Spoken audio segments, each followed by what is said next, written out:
Olá, sejam bem-vindos ao Terceiro Turno Podcast, o podcast em sua primeira edição que reunirá empresários de todo o Vale do Aço, trazendo as histórias e os desafios na área de tecnologia.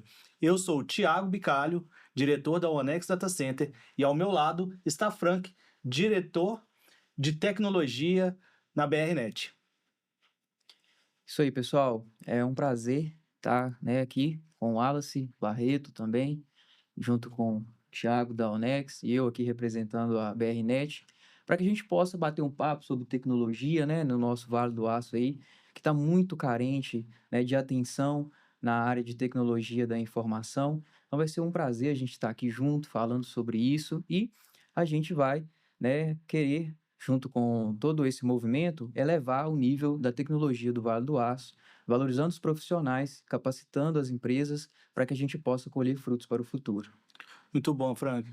Como o Frank disse, esse podcast é mais uma iniciativa do Vale do Aço Digital, movimento este que busca trazer tecnologia e acessibilidade à tecnologia para o nosso Vale do Aço.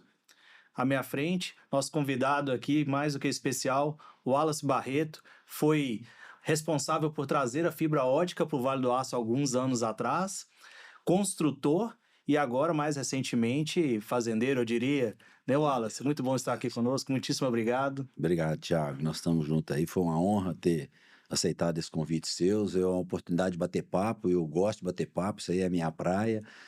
Né? Eu falo que eu sou o Wallace da Rô, porque a gente tem uma empresa que chama WR, é o Wallace Rô, e a gente tem construído uma história aí com zero de tédio, zero de rotina, com muitas adversidades, com muitos desafios, mas estamos aí, graças a Deus, sempre superando um ou outro desafio aí.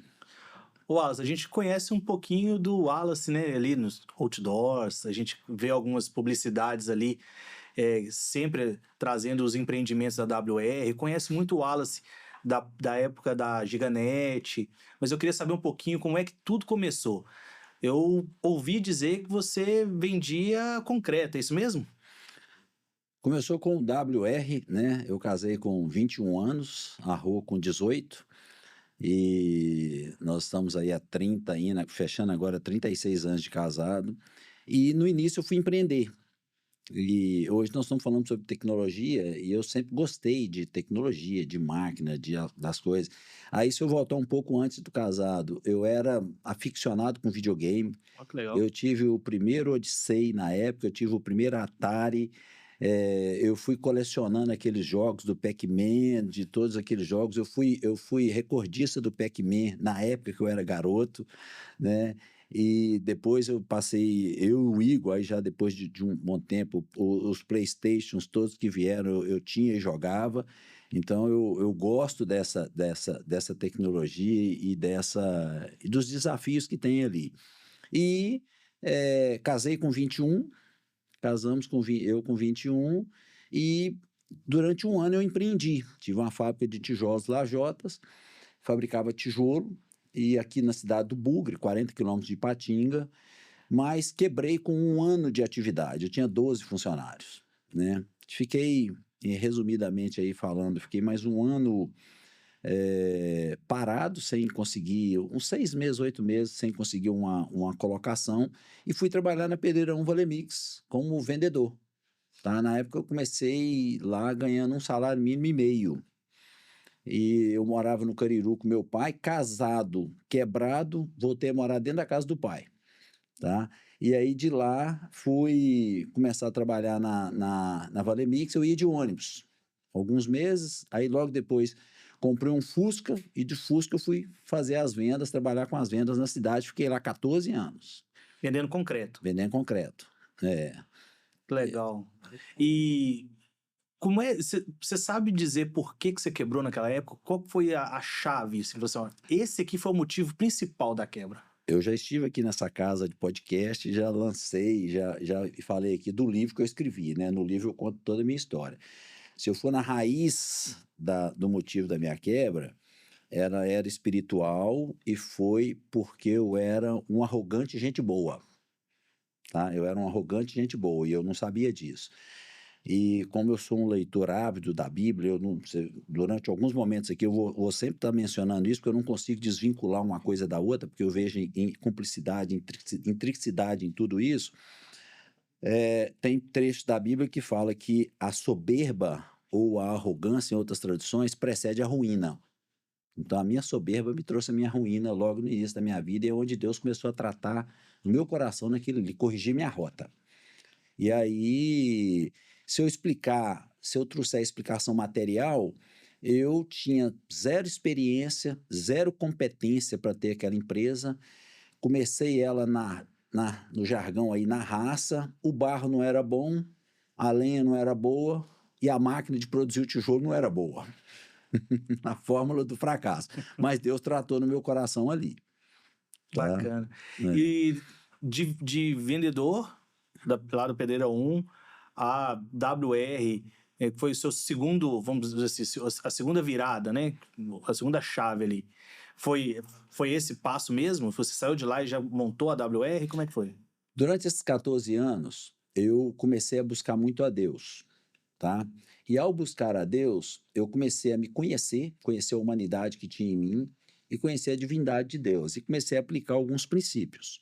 E aqueles princípios foram corrigindo a minha rota e foram me trazendo uma certa prosperidade. Então, dentro de pouco tempo na Valemix, aliás, desde que eu entrei, eu me passei a ser nós éramos 4 vendedores, eu ficava sempre o primeiro, segundo lugar ali, primeiro, segundo lugar de vendas. E daí a pouco eu comecei a ter um volume de vendas Considerável, né? bem considerável. Eu lembro que em 2007, um pouco antes de eu montar a construtora, eu estava ganhando ali entre 30 e 35 salários mínimos. Legal. Tá? Hoje nós estamos falando de um salário de 45, 50 mil reais.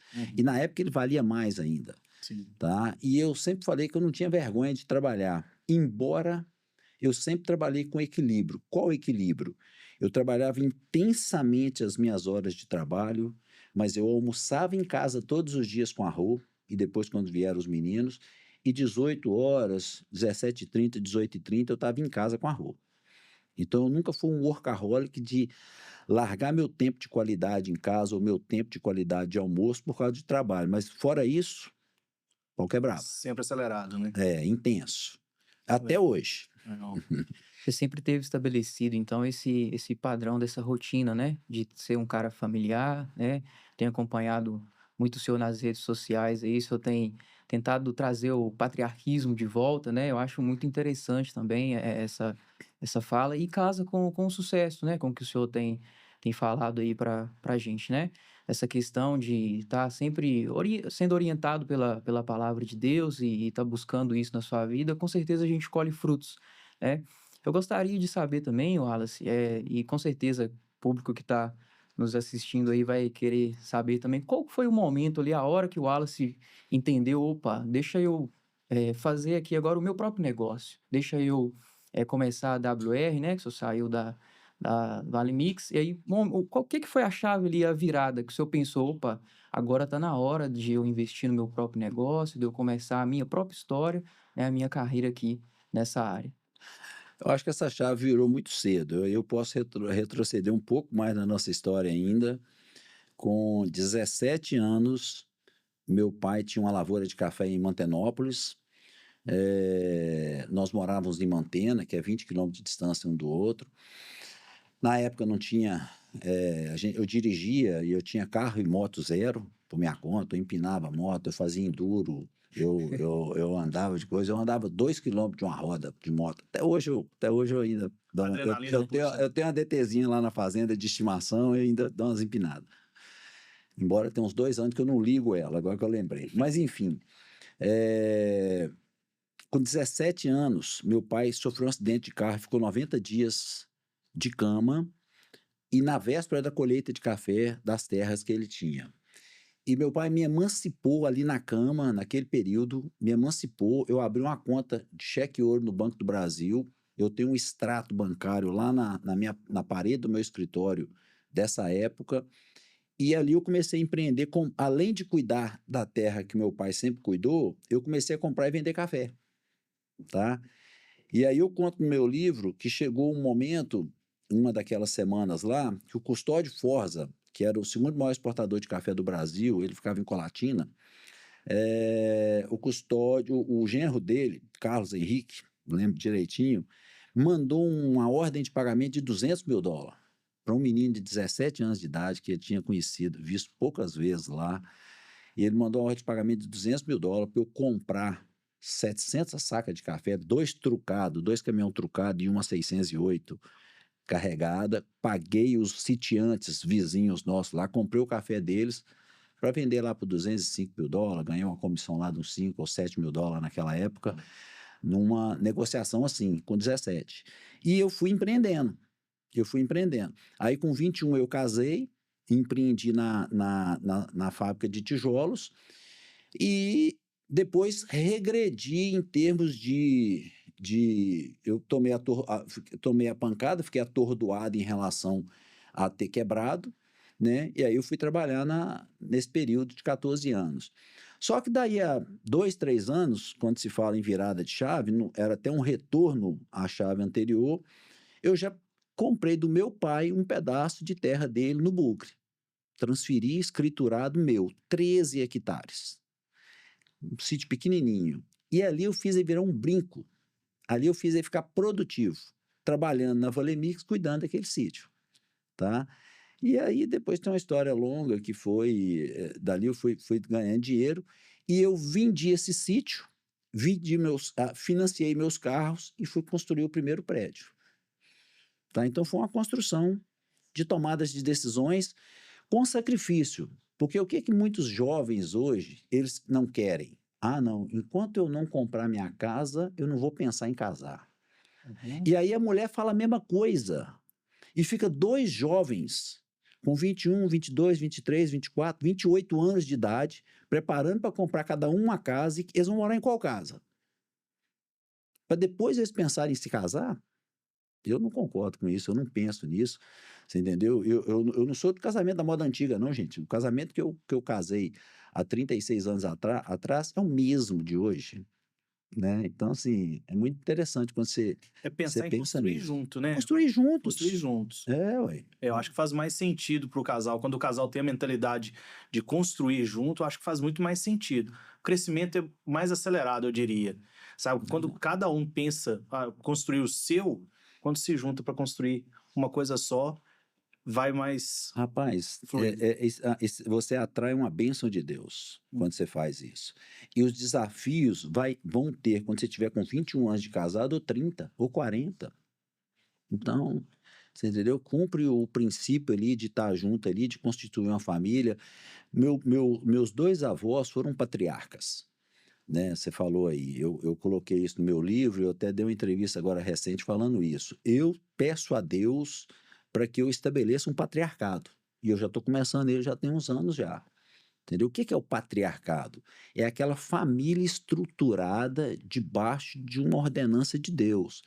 É o marido e a mulher, eu e a Rô, com os filhos casados, com netos, com princípios, com aquela solidez de família. Família é uma célula muito dura que Deus criou. Uhum. E às vezes a gente não dá valor, não dá importância para isso, né? Então essa célula, ela protege os entes ali, ó.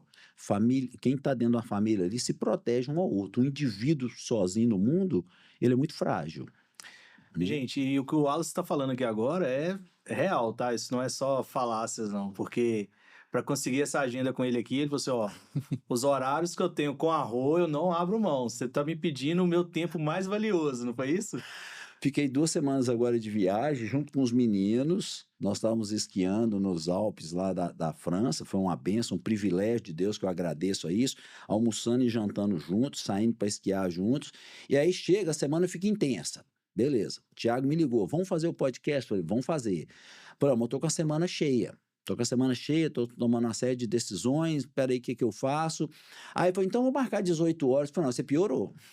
Aí, 18 horas é qual o tempo? É meu tempo de Netflix, eu e a Rô com os pezinhos cruzados, nós Quietinho. dois, você entendeu? Em paz em casa, hora como uma pipoquinha, ou a gente janta ali, a gente pede uma comida, tão junto, e é o tempo de qualidade, sim, que eu valorizo muito. Eu falo que, num dos capítulos do meu livro, eu falo sobre a busca que eu tenho pelo sucesso, ela é mais cara para mim do que alguns buscam sucesso. Porque a maioria das pessoas busca o sucesso em um prato só, que é, às vezes, o sucesso financeiro. E o cara vira e fala assim, inclusive tem coaches da internet famosos aí que falam que detestam o equilíbrio e falam que para eles o equilíbrio não é importante, porque eles têm que desequilibrar para crescer. Eu discordo. Eu discordo. Já vi coaches falando que tem que desequilibrar para crescer. Não. Você só vai ser um bom motociclista, um bom ciclista, quando você tiver muito equilíbrio, tá? E, biblicamente, a Bíblia fala de capa a capa, estou lendo a Bíblia pela 28ª vez, que o sucesso está em você não desequilibrar nem para a esquerda nem para a direita. Não desvie para a esquerda nem para a direita. É aqui, ó. Não seja demasiadamente justo para não te causar sua destruição. Tá? Então você tem nem ser santarrão demais, tá errado. Tá entendendo? Nem ser relaxado demais. Gastão demais com dinheiro, mesquinho demais com dinheiro, tá errado. Os dois. Entendeu? Ah, agora eu não vou almoçar em casa, eu vou empreender lá em não sei aonde. Tem dia que eles me chamam, outro dia eles me chamaram para poder empreender. Um amigo próximo, lá em São José do Rio Pardo, onde eles estão construindo maior celulose. Um abraço aí pro Azani, que está lá, é um grande líder lá que está trabalhando na fábrica. Ele, vem aqui para ter uma oportunidade aqui, porque está sendo uma demanda gigantesca de mão de obra, não tem moradia. Eu imagino que eu ganharia muito dinheiro se eu fosse construir lá, tá? Mas, e meu tempo de qualidade? E o meu equilíbrio do prato aqui? Uhum. Entendeu? Eu falei assim, orei e pus diante de Deus, é tentador a proposta, ele ia me abrir portas fantásticas financeiramente. Falei, muito obrigado, não vou não. Agora, Asa, a gente falou de equilíbrio. Eu percebi também que você acorda um pouquinho mais cedo do que normalmente algumas pessoas acordam, né? Logo quando eu acordei, eu vi uma mensagem sua próximo de 5 horas da manhã. Eu falei assim, ué, mas 5 horas da manhã? Por que isso aqui? Como que é a sua rotina? Que horário mais ou menos você acorda? Lá na neve, teve um dia lá que eu estava acordando 4h40 da manhã, com a neve caindo na janela. E o nosso compromisso era às 9h. Anteontem eu acordei às 2h.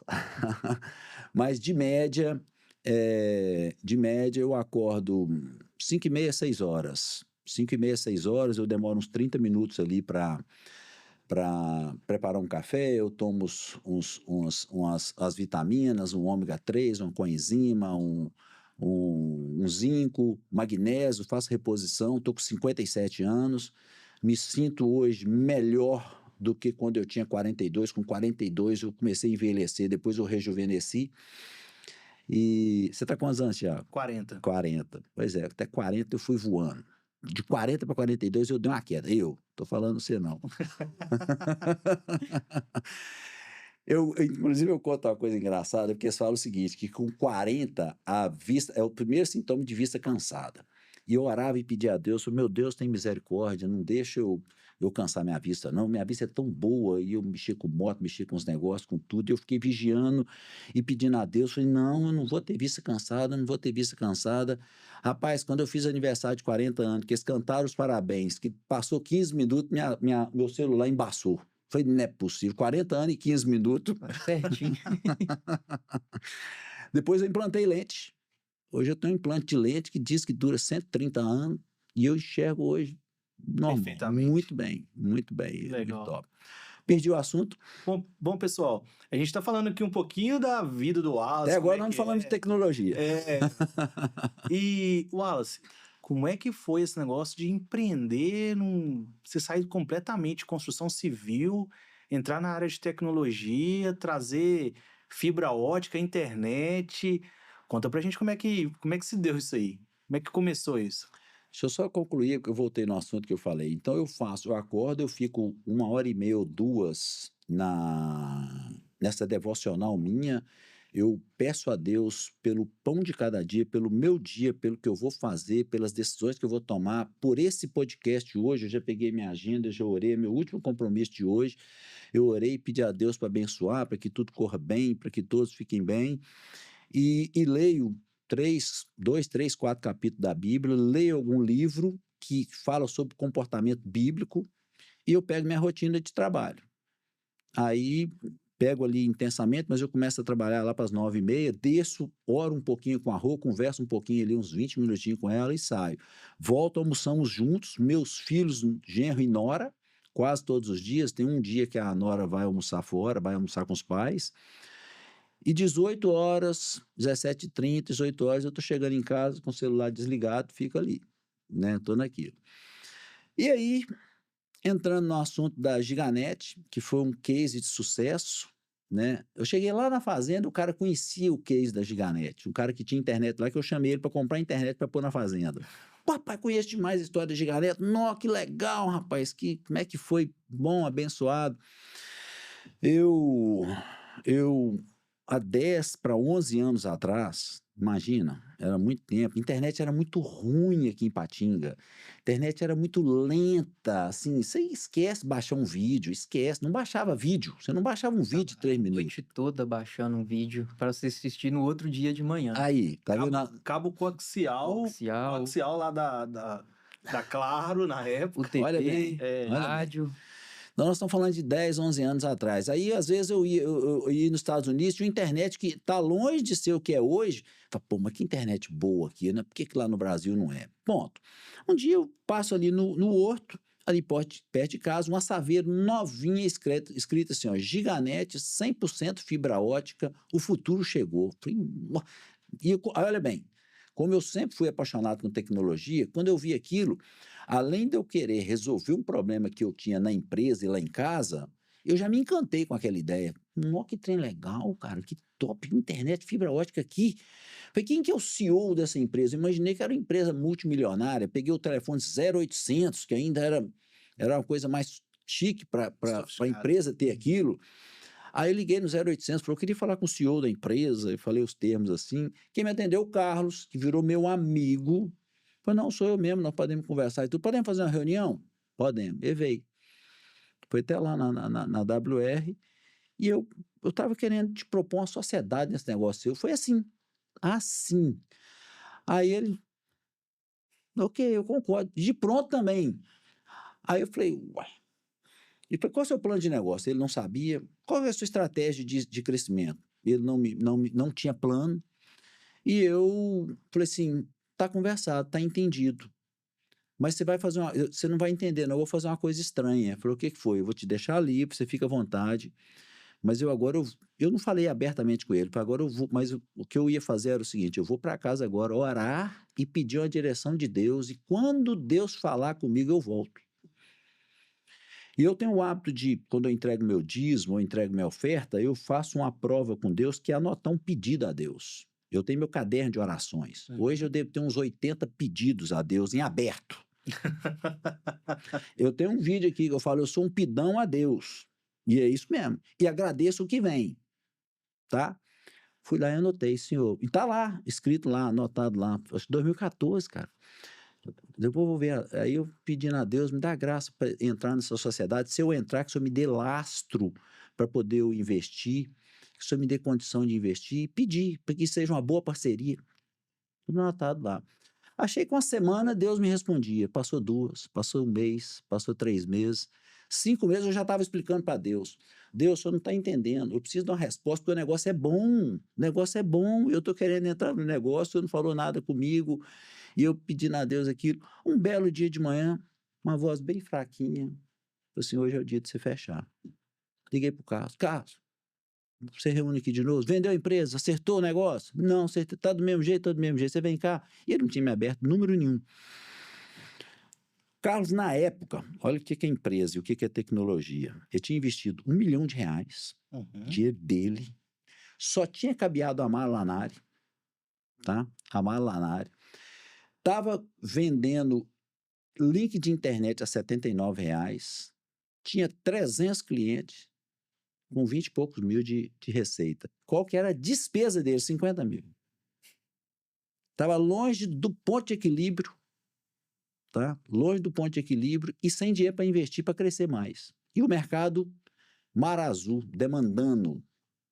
Tinha 40%, 50% dos lares no Vale do Aço sem internet. Você imagina o que é isso? É chegar na África para vender chinelo para quem quer comprar chinelo.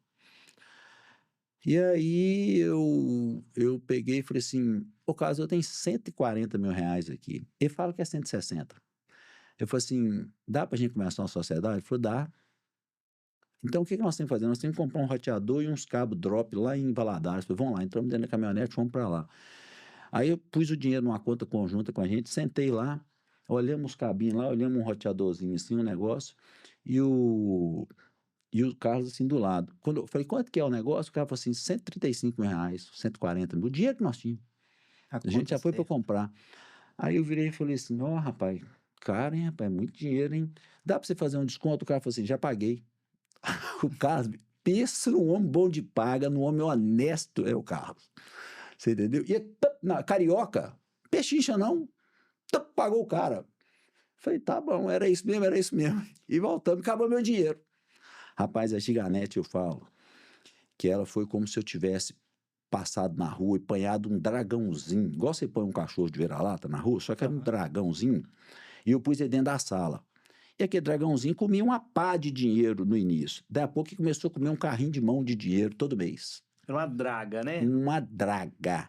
E aquele dragãozinho cresceu e tortou o pescoço assim, com a fome doida, e não saía da sala mais, eu não tinha de onde tirar, e aquele trem virou um intensivo de capital gigante. E aí eu era 50-50 com o Carlos, depois eu acabei crescendo a coisa, porque eu tive que ir arrumando capital e colocando capital da construtora lá, e por fim estava indo 500 conto todo mês. 500 mil reais Todo investido mês, todo mês. Você tá falando de 6 milhões de reais por ano. E passou de 1 ano, 2 anos, 3 anos. Cara, e virou aquela coisa. E por fim, aí teve umas 2 vezes que eu e a Rua discutimos. Eu falei, para que você foi comprar uma empresa dessa? Falei, Roma. E outra coisa, você põe o dinheiro não volta. Porque o dinheiro demora. Uhum. Né? Você punha ele aumenta sua rentabilidade, mas ele não volta. E aí todo mundo pedindo para cabear, e caber aqui, caber ali, caber não sei aonde. Você entendeu? E aí nós chegamos ao ponto de cabear, falando de tecnologia agora, como é que é legal. A primeira cidade no Brasil a ser 100% fibra ótica é a cidade de Timóteo, e nós é que cabeamos, em tempo recorde, para atender um contrato da prefeitura. Tá 30 milzinho, rapaz, o contrato na época. Investindo 500 mil, um contrato de Não, 30 mil. investindo lá foi um dinheirão. Não sei quantos meses de cabeamento lá. E a gente ouve falar muito que tecnologia é um negócio muito caro, né, Frank? Muito caro. Hoje lá na BRnet, vocês têm um investimento considerável lá também. Eu imagino que o maior investimento hoje está na instalação, né? Quanto mais cliente, mais caro, mais despesa você tem. Sim. Então, aquele roteador que é colocado na casa do cliente, aquilo ali é um dinheiro que você está colocando na frente. A Você instalação. está subsidiando a inscrição do cliente. Hoje o mercado é esse. O cliente, ele acha, fica pechinchando com a empresa, mas se você soubesse da história, ele tinha que pagar mais. Né? Tinha que pagar mais, porque você constrói a rede, você prepara o ponto de recepção para ele, compra o roteador dele, e cabeia até dentro da casa dele, entrega para ele e vai pagar 100 reais, 100 e poucos reais, que já tem uma despesa operacional para você recuperar o que você investiu nele aí, 1.500, 2.000 reais. Vai bem. O payback assim, de uma assinatura naquela época, você É esse número aí que eu estou falando. Isso aí eu estou falando números da minha época. Entendeu? Aí depois eu tive a ousadia de subir de 79, tinha um tempão que a assinatura era 79, eu falei, cara, vamos pôr isso aí a 99 reais. Não, ninguém vai comprar, não. Eu falei, vai, não vai, não vai. Aí nós concordamos, pusemos a 99. E não deu opção. Não tive o segundo pacote. Quando fez isso, todo mundo pagou. E nós começamos a vender e instalar só 99. E o custo, na época, ele ficou nos 1.100, 1.200 reais para o cliente. Tinha um custo de link, um custo operacional aí, na época, era de uns 40 reais, vendendo por 100. Então, dava 60 de margem operacional na boca, só que tinha que recuperar o investimento. Né? Então, era um negócio fantástico. Era um negócio fantástico. Mas tinha que crescer rápido, porque... Não era crescer rápido, era assim, eu sempre falo o seguinte... Eu falo que a ambição, ela é saudável e ela é estimulada na Bíblia, você ser ambicioso. Uhum. Ela é saudável e ela é estimulada. As pessoas que confundem e falam, xinga o outro de ambicioso. Não, ambição é uma virtude. Se você for ambicioso demais, eu sempre falo que nessas 2 linhas aqui, ó, no dedo, eu coloco aqui, se você for ambicioso demais, aí você vira ganancioso. Aí tá errado. Uhum. Aí eu desequilibro, ó. Não falei que tá errado desequilibrar para os lados? Uhum. Aí, se você for ganancioso, tá errado. Se você for acomodado demais, às vezes tem aquele primo nosso, que é parente nosso, ih, rapaz, você é doido, eu não arrisco assim não, que não sei o que lá. Ambicioso de menos, de menos, de menos, ele entra no comodismo, na preguiça, na mesquinhez, tá errado também. Então, pá, beleza. O que aconteceu na minha época? A reclamação que a gente tinha dos clientes é porque a gente não tinha ido pro bairro dele ainda. Olha que reclamação boa. Problema bom, né? Todo mundo criticando. Não, por que você não tá aqui ainda? Ah, por que você não tá no bairro tal? Ah, por que você não tá na invasão tal? A época a gente cabeava invasão, rapaz, que não tinha bairro. As invasões debaixo da ponte, não sei aonde, vendia, e vendia para todo mundo, onde cabeava, vendia. E aí era aquele negócio seguinte, você fala, gente, onde que isso vai parar? Porque o crescimento era o que você quisesse, o que você pudesse investir. Não era o que quisesse. Aí a gente tinha que trabalhar. Então a gente reinvestia todo o lucro. Eu punha dinheiro a mais e a gente foi crescendo. Eu lembro que na época algumas operadoras elas vendiam a instalação, era cobrado a instalação. Vocês sempre fizeram a instalação gratuita ou Não, aí foi a concorrência. foi a concorrência? Uhum. Aí foi a guerra, né, assim, perversa, né, que a gente começou a ter com todo mundo, porque eu queria cobrar, entendeu? Porque diminuía o investimento. Diminuía o risco, Eu né? bati o pé durante um bom tempo, eu acho que a gente cobrava 550, R$ 600. Eu acho que era esse o número. E aí tirava um pouco do investimento inicial. Aí foi entrando um e outro, e diminuindo aqui o valor, diminuindo o valor. E aí, daí a pouco, você estava dando a instalação, R$ 100 a instalação, era a primeira mensalidade, um negócio assim, né? Legal. E foi sempre sucesso total, a parceria, sócio, muita gente tem problema com sócio e tal, sempre foi sucesso ou teve algum momento ali que divergiu, falou assim, ó, esse momento aqui me marcou, pois ali eu divergi. Não, todo relacionamento tem divergência, né? Eu comecei como sócio com o Carlos e terminei como amigo. Mas, por exemplo, nós tivemos às vezes algumas pessoas que trabalharam com a gente que colocou uma cunha no relacionamento, você entendeu? Às vezes é aquela questão do relacionamento ali que gerou desgaste, né? Mas acho que a gente conseguiu contornar, e eu falo muito que a gente foi uma união de luz com luz, né? Porque a gente vendia luz, né? Que a gente Uhum. fala que a internet Feixe de de fato luz, né? é um feixe de luz na ponta da fibra que você vende. A gente vendia luz, mas a minha união e o caso era luz com luz, porque a gente tinha os mesmos propósitos. Uhum. Então, com isso, a gente superou. O Carlos sempre se preocupou, e eu também, com honestidade, preocupação com o cliente e preocupação com os funcionários. Então, isso a gente falava a mesma língua. Nós fizemos várias viagens com os funcionários juntos, a gente se preocupava em dar aumento para os caras antes deles pedirem, você entendeu? A gente pagava tudo religiosamente em dia. Aí teve épocas que a gente teve que pegar, às vezes, algum dinheiro emprestado, alguma coisa, para poder cumprir compromisso, a gente pegava e pagava. E pagava os funcionários os compromissos primeiro do que pagar a gente, né? Que é o que se fala hoje. Então, a gente sempre teve esse alinhamento. Então, isso aí foi legal. Foi muito legal. Legal. É. E a nível de tecnologia, vocês investiram muito também, né? Eu lembro que teve uma fase que vocês fizeram um investimento na troca dos roteadores lá, né? Que vocês ficaram algum tempo ali, offline, ali, naquela troca de roteador. Você consegue lembrar dessa época, não? Rapaz, isso aí eu não esqueço nunca. Acho que eu vou no último dia com esse sofrimento na cabeça. Nós fizemos um planejamento de comprar aqueles equipamentos 1100. Me ajuda a lembrar aí Da Cisco, né? da Cisco. É, Rapaz, um trem assim, uma Ferrari de última geração, não era isso? Era. Eu sei que é do segmento, tá atualizado aí até Sim. hoje. E aí nós íamos comprar aquele trem robusto de 1100, e aquilo custou R$ 1.100.000, um equipamento que cabia num terço dessa mesa aqui, assim, dessa alturinha assim.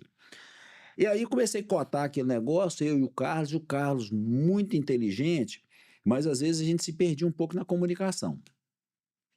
Vamos comprar, e aí que é investimento, Uhum. né? E a gente já investindo na construção das redes e tudo. A gente precisa dele porque o Cisco vai ser muito bom, a gente vai levar uma internet de altíssima qualidade.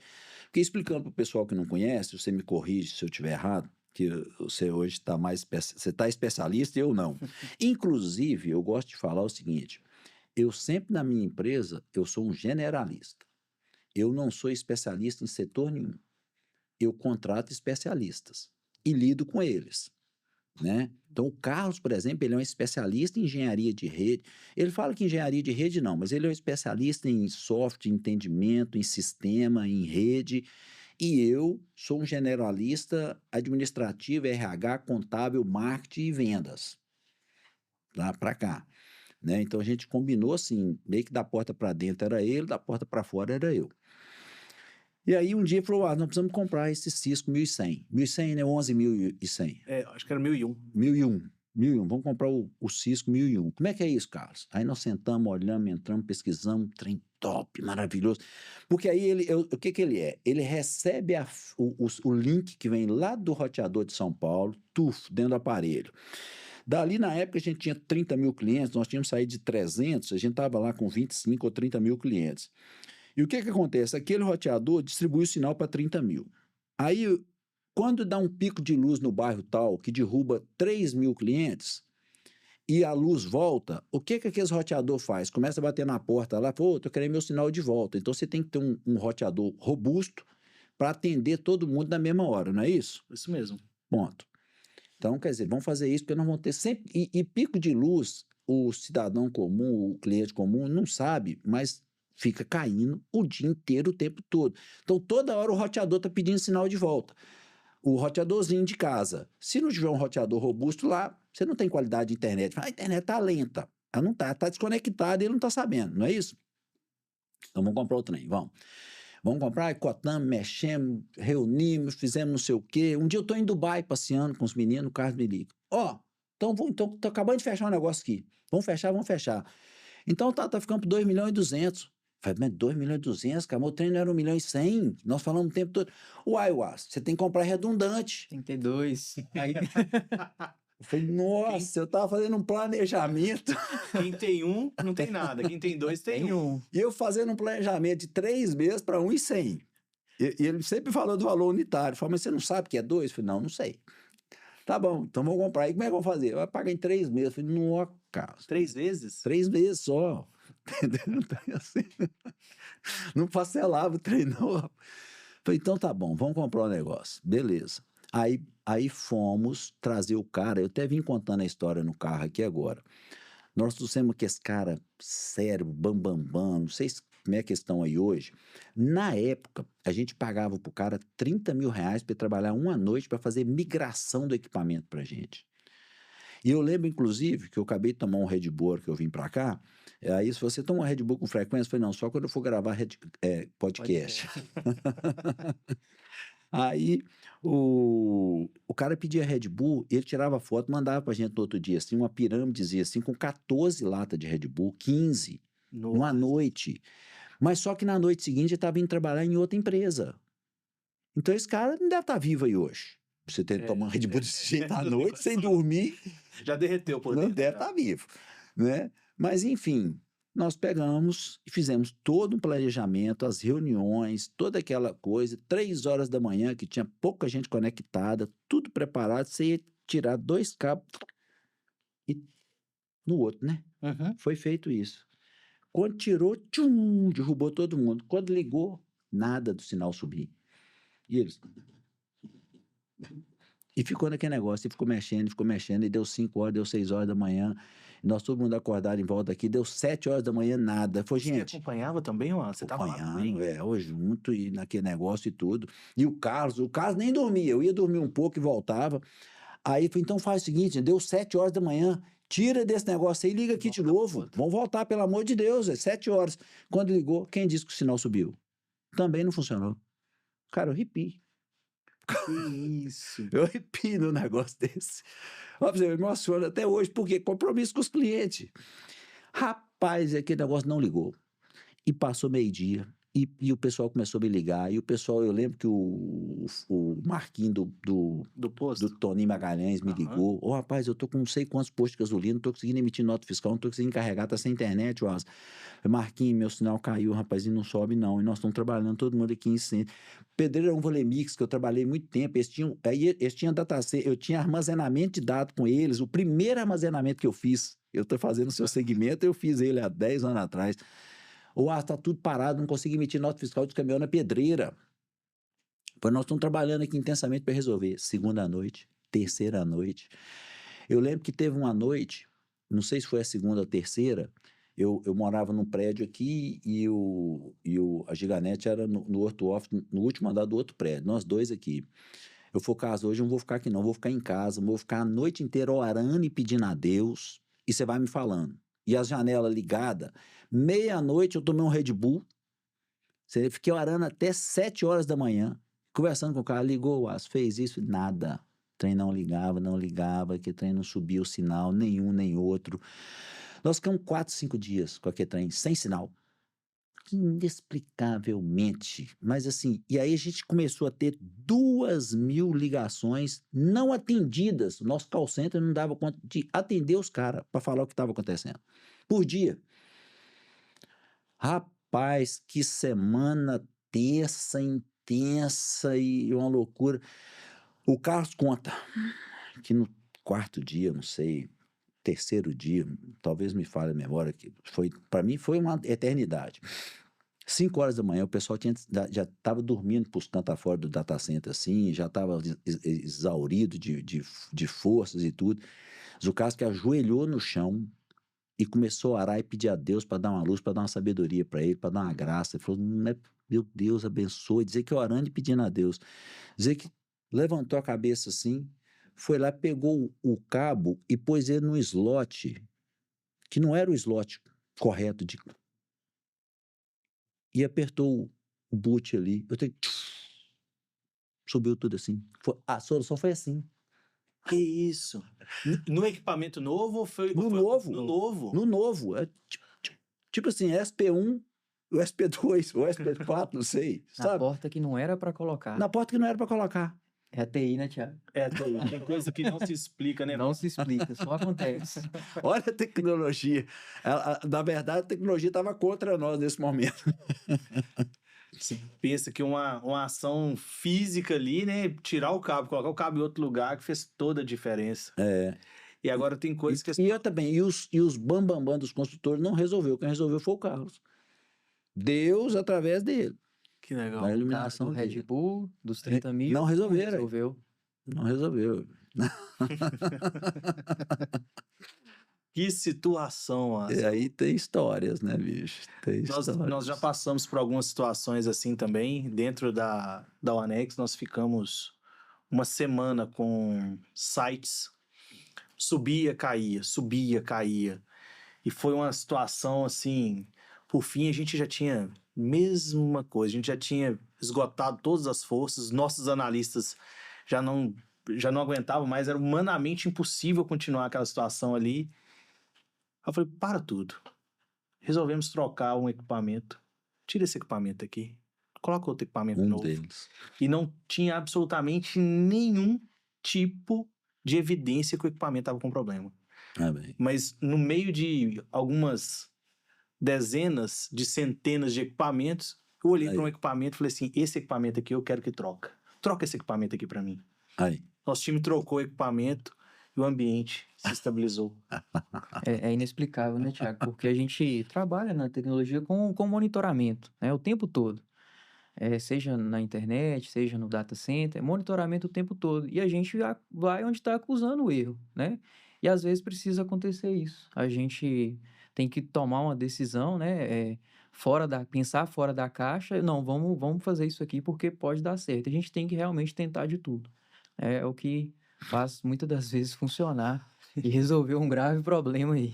Agora, lá na Fazenda, você teve episódios assim também?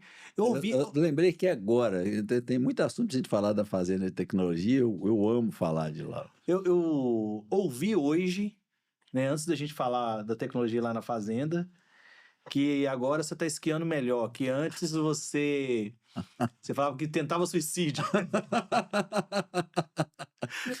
Eu já fui esquiar algumas vezes com a Rô, com os meninos, já levei 11 funcionários. Na época da Giganete, o Carlos e a Carol e mais 8 funcionários, nós fomos para o Vale Nevado, em Santiago do Chile, esquiar. E subimos eu mesmo dirigindo a van ali para cima, o Breno, meu primo, que era diretor na Giganete, carregando a van de gente no meio da neve, sem nada, subimos lá em cima e fomos esquiar. Gente, eu falo assim, Rô, aqueles que nós era uma tentativa de suicídio. Porque, assim, cara, nós simplesmente pusemos o esqui no pé, olhamos lá, pusemos qualquer bota, pusemos qualquer coisa e descemos as montanhas. Eu lembro que um dia eu estava descendo, eu não conseguia parar. Eu descia sem conseguir parar. Pensa o que era isso. E descendo para um trem afora assim. E aí, a hora a perna abria demais, a hora fechava demais. E nós descendo assim, teve um dia que teve uma das descidas que eu tô descendo, subia no teleférico, descia, eu vi uma deitada assim, caída assim. Quando eu fui olhar, era a Irlene, que era engenheira nossa, que nunca tinha visto neve. Ela estava lá esquiando junto com nós. Era tentativa de suicídio e de assassinato, que eu que estava pondo ela naquilo ali. A Helene caída lá, e você acha que eu consegui parar para poder ajudar? Só olhei assim e falei, é a Helene. Aí agora nós fomos para o Clube Med em Ruês, é um lugar muito legal, eu não sabia que existia um lugar assim, que o hotel você consegue descer esquiando dele, aí você sobe no teleférico e chega esquiando nele. Então, assim, e lá não, você tinha que andar longe até você chegar na pista, depois você voltava carregando equipamento longe, então tem algum lugar que você tem que pegar um carro para ir para a pista, enfim. Aí lá nós contratamos um professor. O professor me mostrou um tanto de coisa que eu aprendi, assim, um monte na vida. E aí eu falei assim, ô Nino, cara é italiano, falando francês e entendendo o que eu falava em português. Olha a nossa comunicação. Ele falou, Nino, eu quero te agradecer pela sua paciência e a sua competência, e eu estou saindo aqui com uma lição muito grande. Porque às vezes, falei assim, eu e a Rô, nós cuidamos de casais na igreja. A gente às vezes orienta casais, a gente dá curso de casais, por causa de casamento e tudo. E às vezes eu fico sem paciência com os ensinamentos que eu estou fazendo. Mas eu estou saindo daqui com uma lição que você está me dando, porque você está com a paciência comigo, sabe por quê? Você já me falou a mesma coisa aqui umas 10 vezes, e eu não consigo fazer o que você está me falando para fazer. Olha que loucura. E às vezes eu fico ensinando o cara e o cara não faz, eu perco paciência, mas você não perdeu paciência comigo? Então eu queria te agradecer, muito obrigado. E tô aprendendo com você. Ensinamento. Entendeu? Incrível. Agora tá esquiando melhor. Rapaz, voltei quase um especialista. Caí menos no último dia. Gente, o Wallace também tem um canal no YouTube, né? O Wallace quer contar pra gente um pouquinho sobre. Lá no canal do YouTube ele mostra um pouco do dia a dia, da fazenda. Construindo Valor. Muito legal o nosso canal, uma doce surpresa. Nós começamos ele tem pouco tempo, nós já estamos com mais de 3 mil inscritos. Eu não sabia que era tão difícil criar inscrição lá no coisa. Sabe por quê? O espectador do YouTube, ele não se inscreve. E só quer assistir. Ele só assiste. Então ele sempre assiste no login aberto. Então ele não pode acompanhar ninguém. Então você que está nos ouvindo aí, se inscreva e inscreva no Construindo Valor. Construindo Valor, o Wallace e Igor, sem filtros. A gente fala lá que a gente conta a nossa história sem edição e sem filtros. Só vai, o Rod vai só às vezes compilando uma filmagem de outra, mas é muito legal, muito gostoso. Que legal. Aproveitando o pedido do Wallace, gente, não deixa de se inscrever também no nosso podcast lá no YouTube, tá? Legal. Agora, esse é o nosso primeiro episódio e quem vai falar pra gente se tá legal, se tá bacana, se vale a pena a gente continuar investindo nisso, são vocês. Se inscreva aí. Aí, dois lugares de inscrição. 2 lugares de Não inscrição. custa nada, vai lá e escreva lá, porque você ajuda o algoritmo a entregar mais. É isso aí. É. E lá, o Wallace e eu fazemos parte do grupo Raízes, né, Wallace? Isso, eu já falei sobre isso. Uma hoje. bênção fazer parte ali, poder almoçar com outros empresários da nossa região. Toda quarta-feira. Toda quarta-feira. E lá o Wallace contou pra gente um pouco sobre o canal, comecei a assistir o canal, me interessei, falei assim, gente... E aí quando a gente foi fazer a primeira edição, falei assim, gente, eu tenho que trazer o Wallace para essa primeira edição, porque não foi só tecnologia na BRnet, ó, Uhum. na Na Giganet. Giganet. Que eu tô aqui com o Frank da BRnet do meu lado, tô confundindo as coisas. Na Giganet. Então, você continua investindo em tecnologia, né? Eu vi muita tecnologia aplicada lá na fazenda, inclusive desde o desenvolvimento de bactérias próprias, né, dentro da fazenda para poder tratar, não pode se dizer tratar pragas, combater pragas, né? Combater pragas. Isso é muito interessante, né, Thiago? Porque quando a gente se fala, vamos falar sobre tecnologia.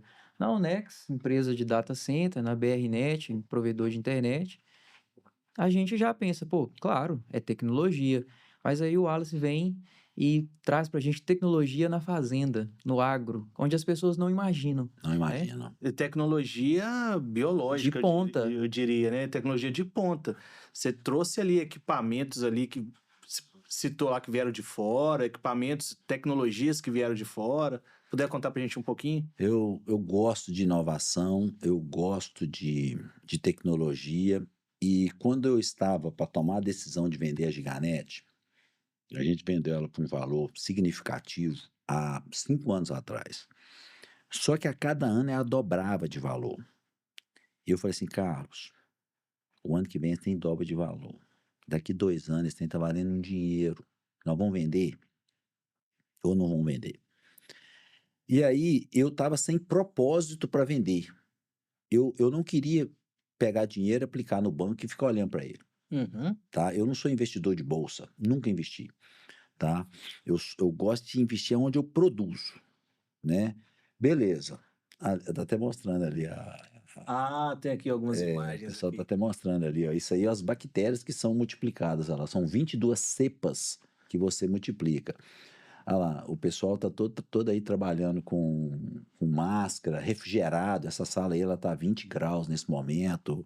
Aí ela acabou de mostrar ali antes ali os tanques. Os tanques são esterilizados com ozônio fabricado aí dentro, porque o ozônio ele é altamente esterilizante, ele mata tudo. Olha lá, as cepas que são multiplicadas ali são os produtos prontos. São embalagens Já são. retornáveis Aham. que elas vão e voltam, né?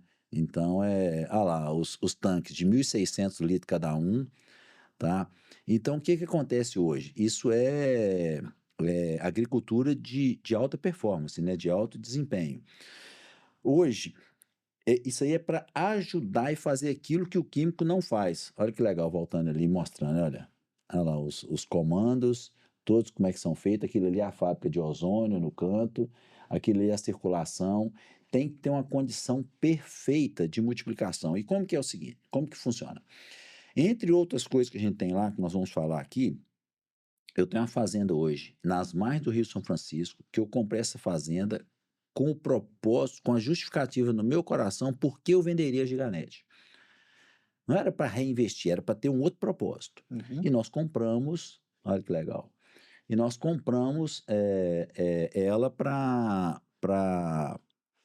com a venda. Para você ter uma ideia, o dinheiro da venda da Giganet, que caiu na minha conta dia 19, eu assinei a escritura e paguei a fazenda dia 20, ficou 24 horas na minha conta. Nossa. Não deu nem tempo de render alguma coisa. Nada. E detalhe, uma negociação que demorou 3 anos, a outra negociação demorou 3 meses, e Deus fez o propósito de casar aqui, ó, porque era impossível se eu tivesse planejado isso.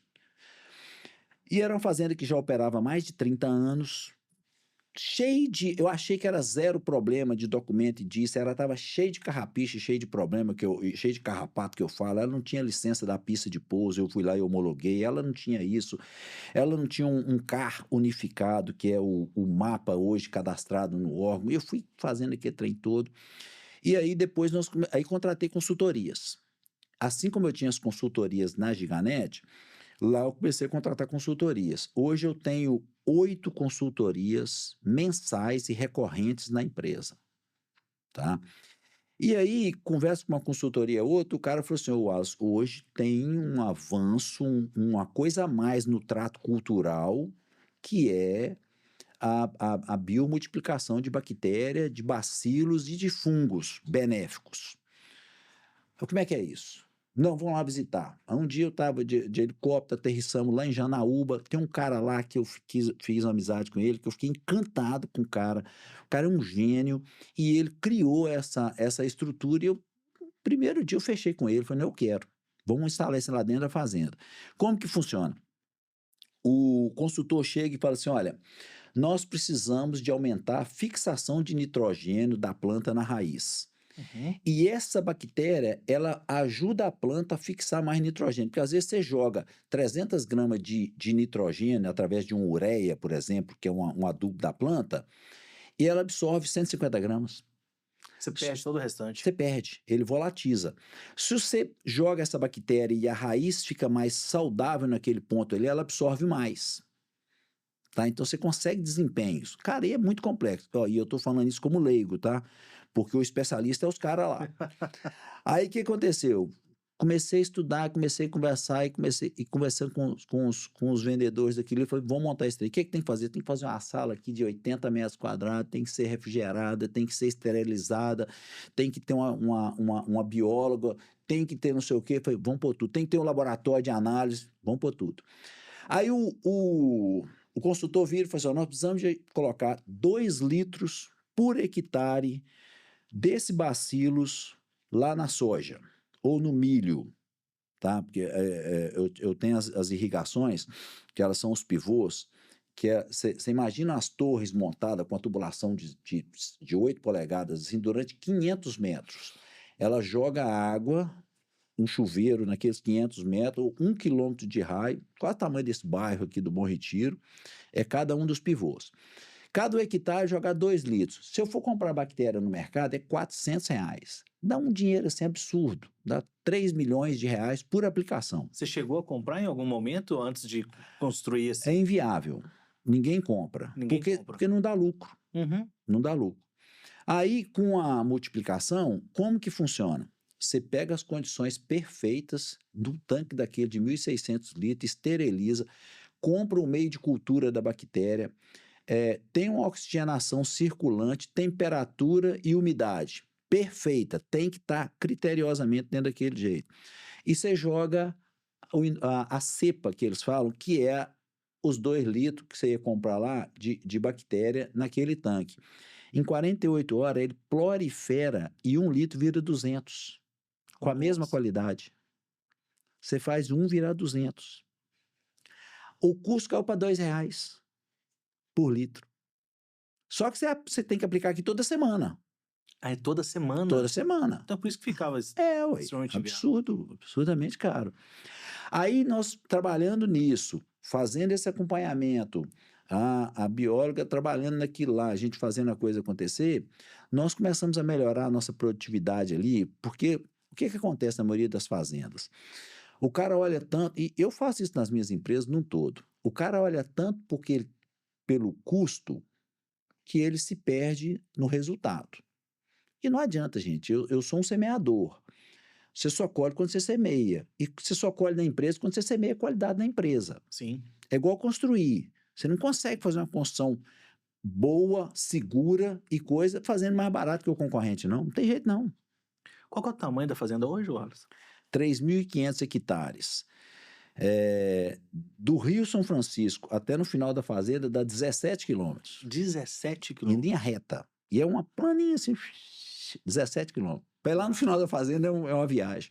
Estrada de chão. E hoje você produz essas bactérias somente para você ou você produz para pessoas em volta? Elas são perecíveis. Uhum. E não é recomendado. E assim, para você vender, tem uma série de exigências de imposto de ser pago. Então, assim, é só eu. Só você. Só para mim. Uhum. Mas isso virou as grandes fazendas hoje do padrão da nossa, tem a fazenda Isil, por exemplo, que é um pessoal de Belo Horizonte, eles estão a 30 quilômetros de distância. Eu fui lá ver, eles têm uma multiplicação lá também, Uhum. tá?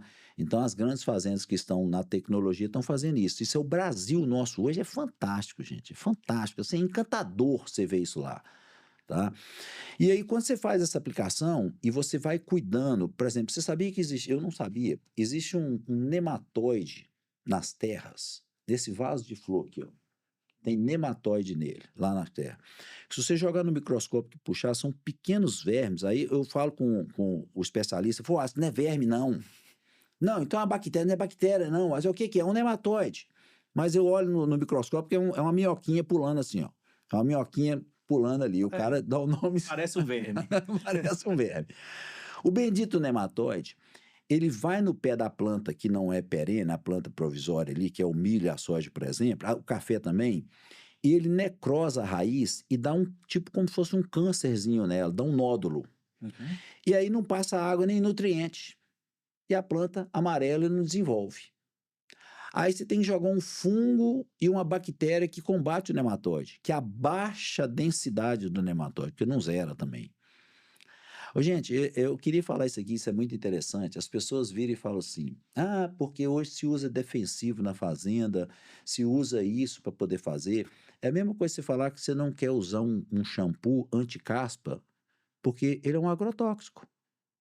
Ele não é um agrotóxico, ele é um capilotóxico. Uhum. Tá entendendo?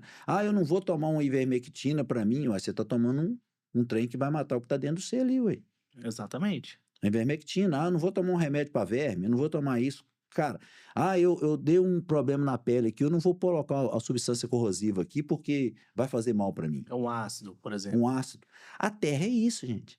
Cara, é incrível. Você faz aquela mesa de jantar quando você planta a soja, vem tudo quanto é tipo de praga. Quando você planta o milho, só vem as pragas do milho. Quando planta a soja, só vem as pragas da soja.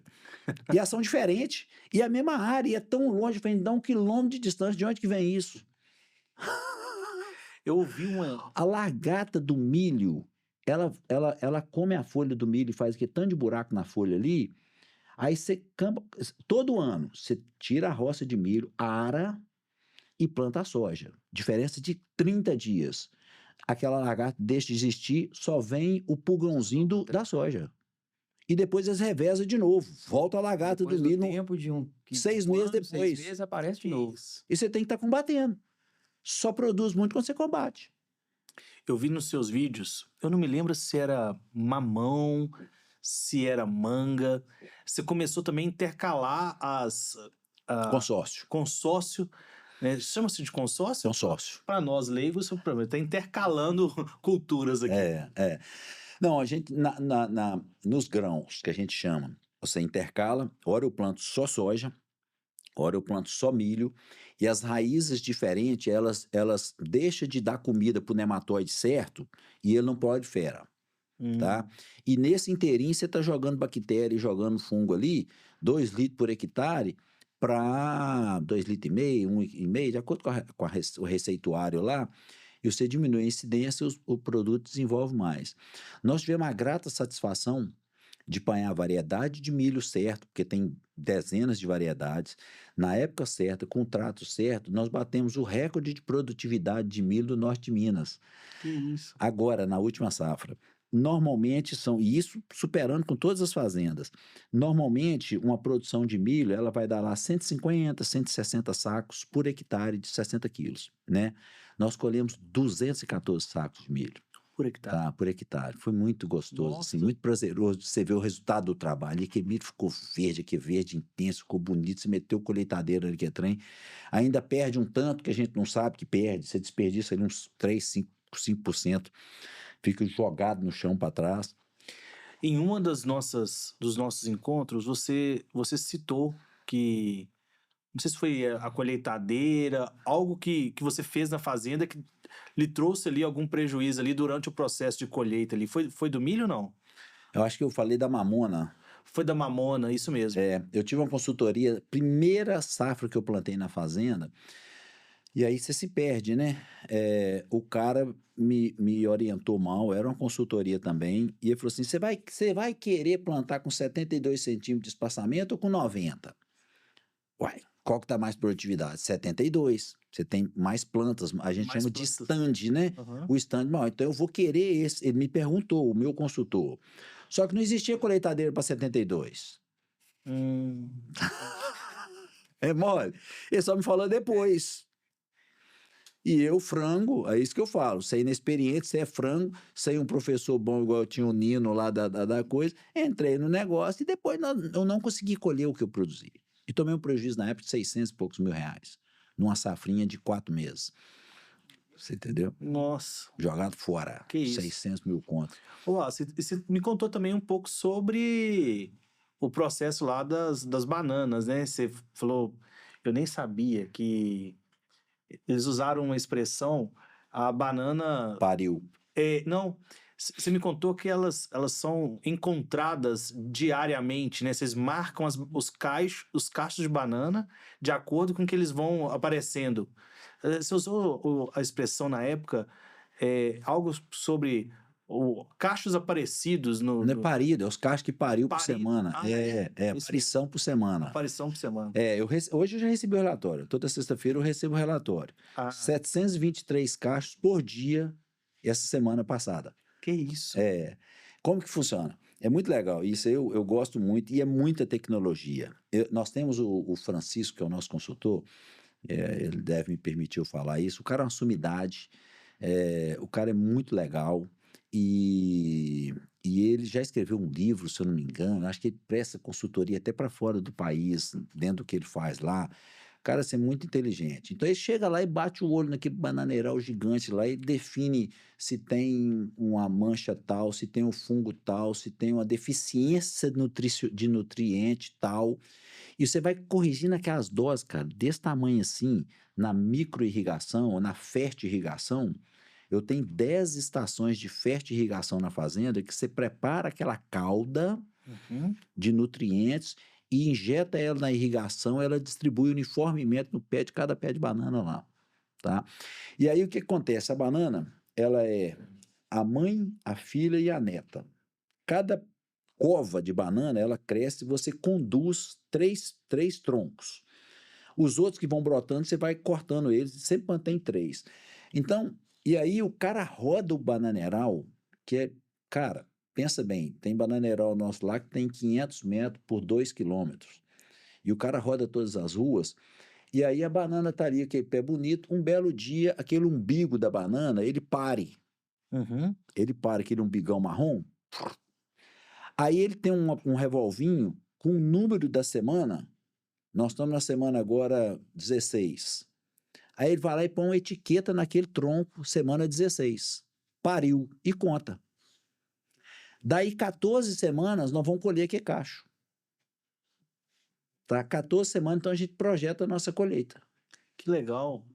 14 semanas. Então a gente já projeta para onde a gente vai vender, quanto que vai vender, o que vai dar. Por exemplo, nós estamos chegando ao ponto agora de dar 100 toneladas por semana. 420 toneladas por mês de banana. Legal. Tá? Você falou um pouco da irrigação, da micro-irrigação dentro de cada, vamos dizer assim, cada rizoma ali que a gente tem da bananeira. Mas vocês usam, por exemplo, vocês usam drones lá também para poder bater algum defensivo? Usa drone e usa avião agrícola. Avião agrícola. E eu tenho uma pista de pouso de 1 km 290 metros homologado com tanque. Os caras descem lá e a cada 4 meses, 5 meses, faz a pulverização. Você acha que você tem uma... E ele pulveriza os bacilos e os fungos que a gente multiplica. Legal, não só nos pivôs. Porque eu achei que você jogava só nos pivôs, então. Não, cada cultura tem uma demanda. Cada cultura tem uma demanda. Eu tinha 3 culturas e agora eu fui para 6 culturas na fazenda, né? Então nós tínhamos banana, mamão e manga. Eles estão produzindo esse ano. A gente colhe esse ano uns 4 milhões de quilos de manga. A gente vai colher uns 5 milhões de quilos de banana. Eu acho que uns 8 milhões de quilos de mamão. Tá? É fruta, viu? É fruta. É muita coisa, né? Você já tá enviando alguma coisa para Ipatinga aqui ou não? Já, começou a vir. Mas não é o mercado que compra lá. Agora eu fui até no Gustavo ali, a gente está negociando com ele. Cara, o produto nosso é superior ao que tem no mercado aqui. O mamão é maravilhoso. O mamão nosso é doce, vermelho, cara. Mamão consistente, gostoso, perfeitamente nutrido. É top. Eu como na fruta assim, cara, igual no campo lá. Ali já descasca e vambora. Pelos vídeos a gente vê, ele é completamente in natura. Pega lá, corta, É E o isso aí. canivete? O canivete tá sempre na barrinha no sítio. Canivete de rapar a botina, de fazer isso, de rapar não sei o que, vai lá e corta a fruta do Rodrigo, do que tá lá. Mas aí, olha para você ver, tudo isso tem uma tecnologia embarcada e acompanhada, cara. Tudo isso, os caras, os consultores nossos, eles medem a lâmina d'água que cai, aí desconta a evapotranspiração do dia. Aí tem os medidores de evapotranspiração, que é o seguinte: nós estamos perdendo hoje 3 milímetros de lâmina d'água por metro na coisa. Nós temos que repor 5, porque vai sobrar 2 para a planta. E O resto se perde. o aparelho, Wallace, que eu assisti nos seus vídeos, Brix, o nome dele, que É que mede a mede o doçura Brix. do mamão, da manga. Eu achei aquilo muito interessante, cara. Bicho, é isso que são tecnologias que você vai pondo. É tanta coisinha que tem lá. Eu vou comprando esse trem tudo. Eu gosto disso, eu vou comprando, vou pondo esse negócio. Então tem uma lunetazinha assim, uma luneta, que você vai lá, corta qualquer que seja da fruta ali. E aí eu tenho 2 pessoas trabalhando nas vendas, exclusivamente para os negociantes. Então a gente tem mercado em Curitiba, em São Paulo, no Rio, Mato Grosso, Goiânia, Brasília. Cada hora você está carregando para um deles. Aí o cara fala assim: ó, a manga está chegando no ponto aqui. Como é que está o Brix dela? Aí você vai lá e rapa o insumo da manga. Primeiro você corta ela e manda a foto. Raspa o insumo dela, faz uma pastazinha dela ali, prepara, abre a lunetinha, tem um vidro, você põe ele ali e fecha e esmaga. Aí você vê. Aí ele mostra a doçura que ela tá no ponto dela. Ela tá de vez ainda, né? Ela não tá plenamente madura. Aí você fala assim: o meu Brix está aqui de 7. Ah, não, é bom chegar a 8, 9. Beleza, vamos esperar chegar a 8, 9. Aí, beleza, colheu ele com 8, 9, e vai chegar lá com 14, com 15. E aí já é um fruto docinho. Só que a gente come laranja aí com Brix de 3, de 4, aí tá azedo, tá amargo. Uhum. Olha que legal. Eu imaginei que você estava exportando a sua produção. Rapaz, essa produção que eu falei com você, ela é insuficiente para exportar. Eu não É tenho mesmo? regularidade. Porque o que um exportador quer? Você me manda tantos containers todas as semanas, um ano inteiro. Porque o supermercado de lá não dá para poder um dia a banca ter, outro dia a banca não ter. Não é mole? Incrível. O distribuidor é importante ter, querendo ou não, tem gente que fica com raiva do distribuidor aí, mas é importante, porque ele compra da minha região, ele compra do sul e ele compra lá do nordeste. Então ele sempre tem, Sempre tem. ele Junta vai tudo. entregar. É. Você quer ver uma outra coisa interessante? Ponto de colheita da soja e do milho. Aí eu comprei um outro aparelhinho desse tamanho aqui assim, custou R$ 4.000, tamanho dessa caneca. Aí o aparelho, você vai lá, a colheitadeira encosta lá. A giganta que é a colheitadeira, custa R$ 3 milhões uma colheitadeira, eu não tinha, eu alugava. Alugava dos vizinhos lá, ou então às vezes trazia de longe, chegava 2 colheitadeiras para poder dar produção. Elas encostam, e aí o cara. Aí você vai lá e começa a colher a soja um dia à tarde na mão. Uhum. Colhe um tanto lá na mão, descasca ela, faz um punhadinho, joga no copinho que assim, fecha a tampa e liga ela. Aí ela mede a umidade daquela soja. O ponto de recepção da soja lá, que o cara vai aceitar a soja, é de 12 a 14% de umidade. Eu falei: tá dando 18. Não dá para colher amanhã, não. Tem que secar. Então, esperar mais um dia de sol. E ela já tá dessecada, ela tá perdendo umidade ali. Aí, depois da manhã, deu 15. Rapaz, amanhã, 9 horas da manhã, assim que o sol abrir, ela acaba de secar, vai dar beleza, vão colher, porque ela vai estar com 14. Aí amanhece a máquina com o pneu furado. Aí você perde aquele dia. Aí no outro dia, o borracheiro ainda não trouxe pneu. Quando você assusta, deu 10%. Aí você está perdendo peso e produtividade. Nossa. Cara, é muita emoção. É muita emoção. Aí isso aqui acontece, o dia que chega o pneu da colheitadeira, que o trem tá bom, que você vai colher, chove, a umidade sobe de novo. Nossa. Aí arrebenta o empresário, arrebenta o coração. Dá umas emoções lá, isso aí, você entendeu?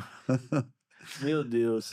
E a fazenda, você acha que ela já está no mesmo ritmo, assim, que pelo que você passou na Giganet, por exemplo, investimento, ou você já consegue já ver algum lucro diante do que você já investiu Esse é o 5º ano dela, tá? Nesse 5º ano, eu investi na fazenda, cara, já bateu uns 60 milhões.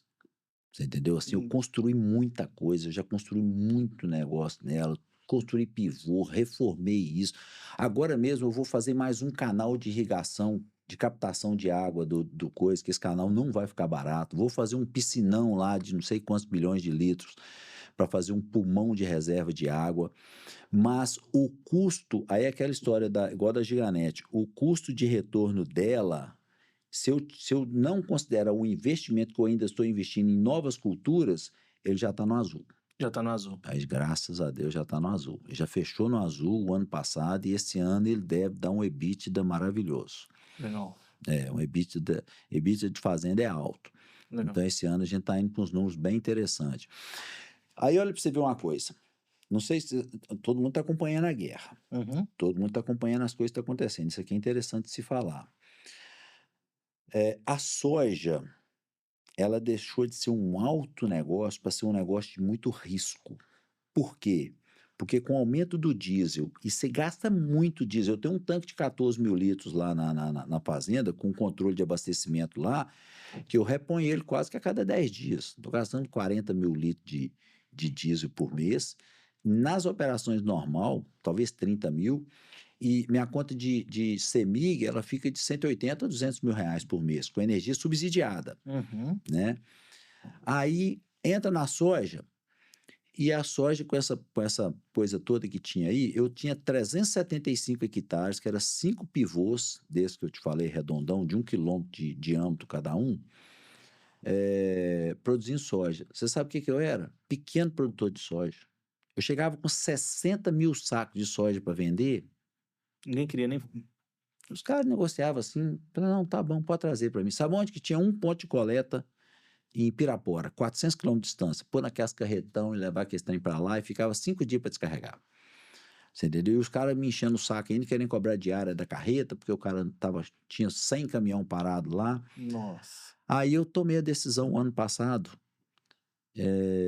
de encerrar minha produção de grãos. Falei, eu estou sendo um pequeno produtor de grão e pesquisei no mercado, fiquei atento, pedi direção de Deus e eu resolvi fazer um investimento de uns 20 milhões de reais e plantar citros, laranja, que está em falta na Flórida e na região produtora que é São Paulo. Por quê? Aí a gente fala de tecnologia de novo. Aí a gente fala da bendita praga, né? Há uns 15 anos atrás, desenvolveu um green, que eu falo, que é um piscilídeo. Aí eu conversando com o consultor, é um mosquito, tinha um mosquitinho, né? Eu falei, não, é um piscilídeo. Mas é um mosquitinho que posa assim? Ele falou, é o piscilídeo. Eu falei, então tá, piscilídeo. O piscilídeo, ele é contaminado com uma bactéria que você acredita que o bendito, naquela casca grossa da laranja, que é toda enrugada, o bichinho pousa ali, pica, inocula uma bactéria, que ela fica ali mais 2, 3 anos, e um belo dia parece que pôs fogo no pé de laranja, de um lado dele ele fica todo queimado, e a fruta fica podre. E não tem cura, e não tem combate, e não tem bactéria, não tem nada que mata esse piscilídeo. Você acredita? Nada, absolutamente nada. Não tem, no mundo. A Flórida está diminuindo a produção porque eles não conseguem combater o piscilídeo. E a região produtora de São Paulo também não. Sabe onde que é uma zona livre do piscilídeo? A nossa região. Olha só. Ela tem é zona free. O Wallace, desse psilídeo vir para cá, como que a gente... Não, é altamente É altamente contaminante. contaminante. As vigilância sanitária fica vigiando. Hein? Se for para a região produtora, descaba com a sua região produtora. Entendeu? Assim, um trem. Eu não estava conseguindo achar muda de laranja porque só tinha muda na região contaminada. Rapaz, eu doidinho para comprar. Você comprou recentemente, né? Eu vi um vídeo onde você comprava algumas mudas, né? Não, comprei uma quantidade enorme. Quando eu falo algumas mudas, assim, eu peço. É um bocado de caminhão. Um bocado de caminhão. Não, o que eu fiz? Aí eu consegui comprar de um viveiro muito seguro na Bahia, no norte da Bahia, zona livre também, não é região produtora de laranja.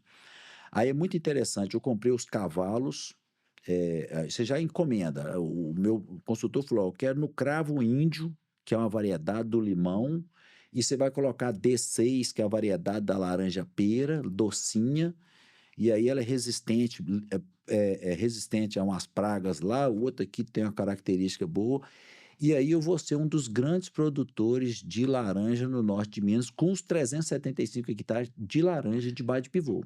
Inclusive, gente, quem quiser ver essa negociação acontecendo, estava na sala da sua casa, né, Wallace? Né? Naquele momento do vídeo que você Tá no compra. YouTube. Tá no YouTube. Aí já é as mudas de café. Ah, então. Eu Falei com aí- você que eram algumas mudas, eram algumas centenas de milhares. Esse café lá eu tava comprando mais 160 mil mudas. Comprei, fechei, fiz amizade com o cara. E eu já tô com 200 mil pés de café plantado. Aí foi as 3 culturas que eu tava. Aí agora eu aumentei laranja, que vou ser um dos maiores produtores de laranja. Do Brasil? Não, do norte de Do Minas. norte de Minas. Aí tem uns caras aí mega, né? Aham. E aí eu vou plantar o café. E qual a outra cultura? Você Que tem eu tô manga, plantando? você tem Café, manga, mal. daqui a pouco eu lembro. Tem a sexta aí, ó. Que é nova. Ah, o cacau. Cacau. Cacau. Então, eu acho que foi Quebrei a cacau. cara no cacau. Quebrei a cara. Como assim quebrou a cara? Conta pra gente. Eu fiz os planejamentos, olhando e assim, querendo diversificar, querendo investir, conversei com os caras, aí não achava muda de cacau também, consegui comprar uma muda de cacau para plantar 27 hectares de cacau, 35 mil pés. E o cacau faltando no mundo, faltando, e o preço subindo, R$850, R$900, vai bater em R$1.000 arroba. E aí, olha para você ver, a soja... Arroba é igual arroba de boi mesmo? 15 quilos, 15 quilos. A soja, quando ela produz muito, produz 100 sacos. Eu também bati quase recorde de produção lá, produzindo 100 sacos por hectare, no hectare irrigado. Você vai vender a R$120, 12 mil. Uhum. O milho também dá uns 12 mil por hectare, 24 mil. Num ano inteiro, com muito trabalho, com muito estresse. O cacau, você tem que fazer um investimento maior do que a soja e ficar 3 anos esperando, ok? Uhum. Mas ele estava prometendo dar 120 mil, 140 mil por hectare. Que isso? 10 vezes mais no mesmo investimento de patrimônio que você tem, tá? Então tá lindo. Rapaz, vou fazer o negócio, vou pôr o trem para render. E fui para trás das mudas, pus as mudas, não sei o que lá, os bichinhos tá bonitinhos lá, mas é difícil de pegar, para ele é muito sensível, com um monte de trem, ele não pode ter vento, não pode ter sol, não faltar água, é um bebezinho, tá? Mexida do governo aí, o governo não colaborou e favorecendo a Nestlé e uma outra que estava com insumo muito caro, abriu a importação da região que faz trabalho infantil e trabalho escravo, que é a Costa do Marfim, e jogou uns navios de soja aqui na região aqui, e começou a trazer navio de soja de cacau para cá. O preço foi caindo para R$250, agora está R$150. Mesmo preço praticamente. Não, eu estava 850. Não mas o Do mesmo início, preço do início. da outra cultura que você já estava tratando. Não, só que agora o custo é alto. Só que agora está no prejuízo. Nossa, então, gente, fazenda é isso, né? Fazenda é isso. Você tem que torcer para chover, você tem que torcer para parar de Para chover. não chover, Tem que dar sorte com o não pode consultor. ventar demais, não pode dar sorte, tem que dar sorte com o consultor, tem que pedir a Deus. É uma experiência com Deus. E quando tudo ajuda, vem o governo. Vem o governo e derruba o preço. Aí arrebenta. Aí eu tô vendo nos Instagram aí o pessoal agora desistindo, cortando pé de cacau, fazendo isso, falando, não vou cortar não. Eu já orei, pedi tanto a Deus, assim vai demorar mais 3 anos para produzir, eu vou cuidar dela. Vou esperar. Vou cuidar dela. Foi o cacau que você fez o consórcio com outra cultura lá, que você plantou no meio Pois para é, quebrar o vento? tem que ser, exato. Porque é o seguinte, a mudinha de cacau, ela não aguenta sol, não aguenta vento, tá? Ela tem que ser irrigada e nutrida. E ela é uma cultura que ela, originalmente, na Bahia, ela só produz no bosque, no ambiente fechado mesmo. Então, o que eu fiz? Plantei banana 7 meses, 8 meses antes. Quando a banana cresceu, ficou uns 2 metros, maior do que esse aqui um pouco assim, que ela sombreou a área toda, aí eu já tinha encomendado as mudas chegaram, a gente plantou no meio. Então ela ficou protegida de vento e de sol. Aí ela vai crescer. Quando ela ficar um arbustozinho assim, da altura dessa televisão assim, Aí você já vai tirando a banana e deixa ela a pleno sol, mas ela não aguenta vento. Aí eu plantei uma linha de um eucalipto próprio, que dá muitas folhas, de fora a fora, para Cercar, fazer uma cortina. fazer um corta-vento, um quebra-vento dos vendavais, Que legal, tá? que legal. A gente vê o quanto que vocês investiram em tecnologia e estudo, né? Você falou que são quantas consultorias hoje lá? São 8 consultorias. 8 consultorias. Eu tenho a iCrop, que ela faz todo o monitoramento para mim de consumo de energia e de volume de água que eu injeto para dentro da fazenda. Uhum. Aí eu tenho o Fernando, que é um cara que vai lá e mede para mim, é outra consultoria, a absorção de água na lâmina da terra, de 0 a 20, de 20 a 40. Então, porque se você joga água muito rápido em cima, ela não desce embaixo, ela evapora antes. Você tem que jogar parcelado. Ô, Wallace, e pegando um pouquinho do jargão ali da WR, né? Que você fala que valor se constrói. Você também inovou muito nas construções, né? Eu me lembro que alguns amigos que já compraram apartamentos WR sempre falaram, né? Tem fechadura eletrônica, cheio de coisa. Você pode falar pra gente um pouquinho mais do que você já trouxe de tecnologia para a construção? Já tem um bom tempo, nós fizemos um levantamento na obra, e isso é legal, né? Para quem está ouvindo a gente aí, tá vendo? Nós já fizemos mais de uns 60 prédios altos aqui na região.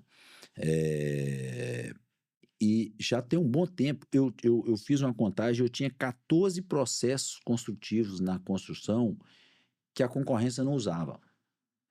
Então, como eu sempre gostei da tecnologia, sempre gostei da inovação, então vamos lá, no início eu trabalhava na Valemix, vendendo concreto, migrei para construção, mas no que eu saí de lá, no relacionamento que eu tinha com eles, eu vendia concreto e argamassa colante, que é a argamassa especial que ela cola cerâmica, porcelanato e granito.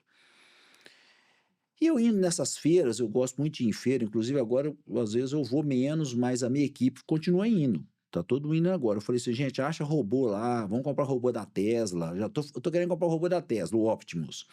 Entendeu? Eu já tô ligado nele, eu vou trazer um e vou fichar ele para perder um na fazenda e um na... Daqui um dia eu vou faltar uma filmagem dessa. Humanoide. Olha para você ver, eu falei assim, acha um lá que nós vamos pôr aqui, ou na China. Aí eu peguei e desenvolvi isso em 2011. Olha para você ver. Olha a dificuldade que a gente enfrentava na construção. E muitos enfrentam até hoje. Você tem um prédio ali com 15 lajes. Você está entijolando em 10 daquelas 15 lajes. Aí você tem que rodar uma betoneira que demora 15 minutos, 18 minutos para poder fazer um traço bem feito de massa, 12 minutos, não sei. Fazer a massa, preparar, jogar na betoneira, rodar aquele zoeirão, porque tinha que rodar às 5 horas da manhã, para começar a fazer 10 traços, tá? Para poder atender todos os pedreiros em cada andar, para poder começar a entijolar. Wallace, como é que é produção em grande escala, né? Tudo que você traz pra gente é tudo em grande escala. Poxa, você tá controlando os minutos que a massa fica girando ali dentro da betoneira, para você saber quantas vezes você precisa fazer aquilo ali para poder ter massa suficiente para os pedreiros começarem a trabalhar Ficar parado. 7 horas, 7h30 da manhã. Eu amo processo. Eu amo processo. Eu sempre falo o seguinte, gente, para você fazer gestão, eu falo isso, você tem que criar um módulo. Por exemplo, quando eu fui comprar fazenda, eu comecei a pesquisar, e eu falei assim, ó, eu preciso... E olha para você ver que eu tinha razão. Estou lembrando disso aqui agora. Falei, eu comecei a conversar com os caras que vendiam colheitadeira. Uhum. Quanto que a colheitadeira produz bem, que não sei o que lá, produz 500 hectares e papapá, uma colheitadeira que custa 3 milhões de reais, 2 era 1.000 hectares. Eu falei, eu preciso de um módulo de 1.000 hectares. E eu comecei a procurar uma fazenda de 1.000 hectares irrigado. Mas isso é minha vontade e eu sempre faço aquela oração, seja feita a vontade do Senhor e não a minha. Eu orando e pedindo a Deus. A fazenda que encaixou para mim, é uma história longa, eu não vou entrar nela aqui agora, foi essa que ela tinha uma área muito grande de frutas, mas não tinha os 1.000 de grãos. Falei, então vou ficar com os 300, vou comprar essa mesmo, vai dar certo, e eu vou pedir uma expansão que saiu agora depois de 4 anos. Até agora eu poderia chegar a 1.000 hectares irrigado de grãos. Mas naquele módulo de produção, para poder eu ter uma patrulha de equipamentos, justificava em 1.000 hectares, os 375 ficou caro. Então, tudo que eu vou fazer, eu penso em módulos. Quanto que hoje é um módulo de operação de um escritório para poder ficar interessante uma empresa de internet? Aí eu tenho que ter um escritório com 12 pessoas, eu tenho que ter isso, tem aquilo. Tá, então se eu repetir esse módulo, então, agora lá na empresa que começou a celulose lá, eu posso levar para lá? Posso. Vai dar lucro? Vai. Você repete o módulo, né? Então eu jogo na construção, eu chego perto do pedreiro, olha para você ver que legal. Falei, pedreiro, não faço mais, né? Eu já fiz. Falei, pedreiro, quanto tempo você termina esses 4 apartamentos aqui, fazer 100 metros de piso cada um, 400 metros quadrados? Mais o acabamento do banheiro, mais aquele acabamento, você quer lá, fala, só uns 3 meses. 3 meses eu vou deixar esse trem prontinho aqui, né? Falei, beleza. Aí tem 10 pedreiros. Aí eu chego com uma reunião deles lá embaixo, falei, pessoal, então daqui a 3 meses nós vamos terminar o prédio. Não, senhor, não termina não, ué. Olha o tanto de andar que tem. Falei, não, moço, o seu andar você não termina em 3 meses? É o módulo? Cada um terminar o dele em 3 meses, pronto. Então tem que ter 10. Eu acho que isso é meio óbvio, mas tem gente que não pensa assim, né? Aí, aonde que eu estava? Nas betoneiras. Eu olhando para aquele negócio dos coisas, e os vizinhos, aí eu estava tendo que começar com equipe 5 horas ou 6 horas da manhã, fazendo aquele zoeirão da betoneira na cabeça dos vizinhos, gerando um incômodo que hoje nem pode mais, mas eu estou falando isso de 15 anos atrás. Exatamente 15 anos atrás, 2011. E aí, sabe o que acontecia? Os caras não vinham, começava às 6 horas. Eu só sei que eu cheguei a um ponto de pegar prédios de 20 andares que os caras ficavam igual pardal na árvore, assim, igual passarinho na árvore, lá gritando, querendo que chegasse mais para ele. O último que chegava era 9 horas da manhã para ele começar a entijolar.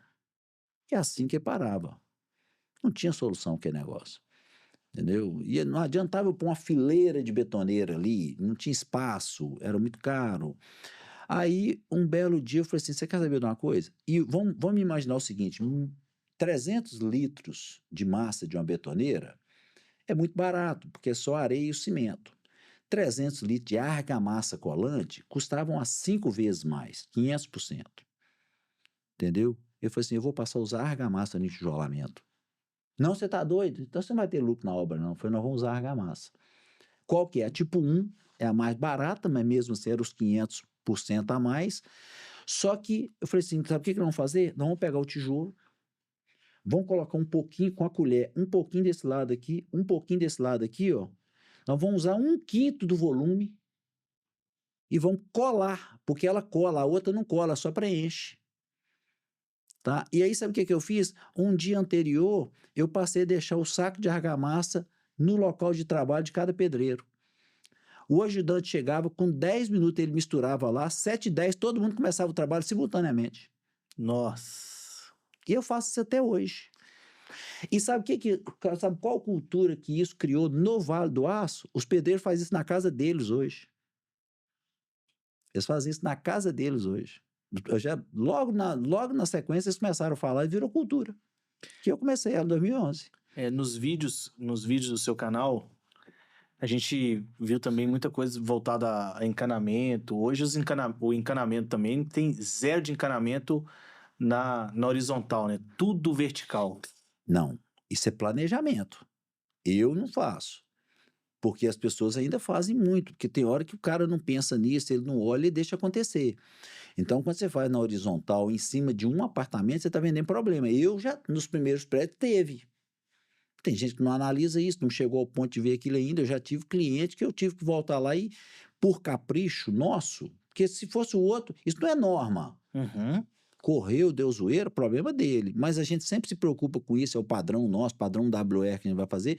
Eu já fui lá, já fui refazer, já fui isolar acusticamente. Hoje a gente tem esse planejamento, esse cuidado, a gente não deixa isso. Já é um padrão, né? Em todos os prédios. Nós estamos falando de tecnologia e falando das coisas, né? Por exemplo, Aí uma coisa que é muito tecnológica em obra hoje, que é o sistema BIM, aquele software que a gente vê na internet, que você pega um prédio, roda ele todo e olha aquilo tudo. Há muitos anos que existe uma busca na construção que se chama compatibilização de projeto. Sim. Compatibilização é um trem assim, cara, quase que uma utopia de obra. Aí tem os especialistas de internet, depois me criticam ainda e falam, pai, fulano faz. Porque, para a maioria, o que é isso? Você faz o projeto arquitetônico, você compatibiliza ele com o estrutural. Isso aí todo mundo faz. Agora você tem que pegar e jogar ali naquele 3D ali a compatibilização do O hidráulico. hidráulico. Aí compatibiliza com elétrico, compatibiliza com coisa. E você vai jogando aquele trem todo ali, o telefônico, e os outros, e os acabamentos.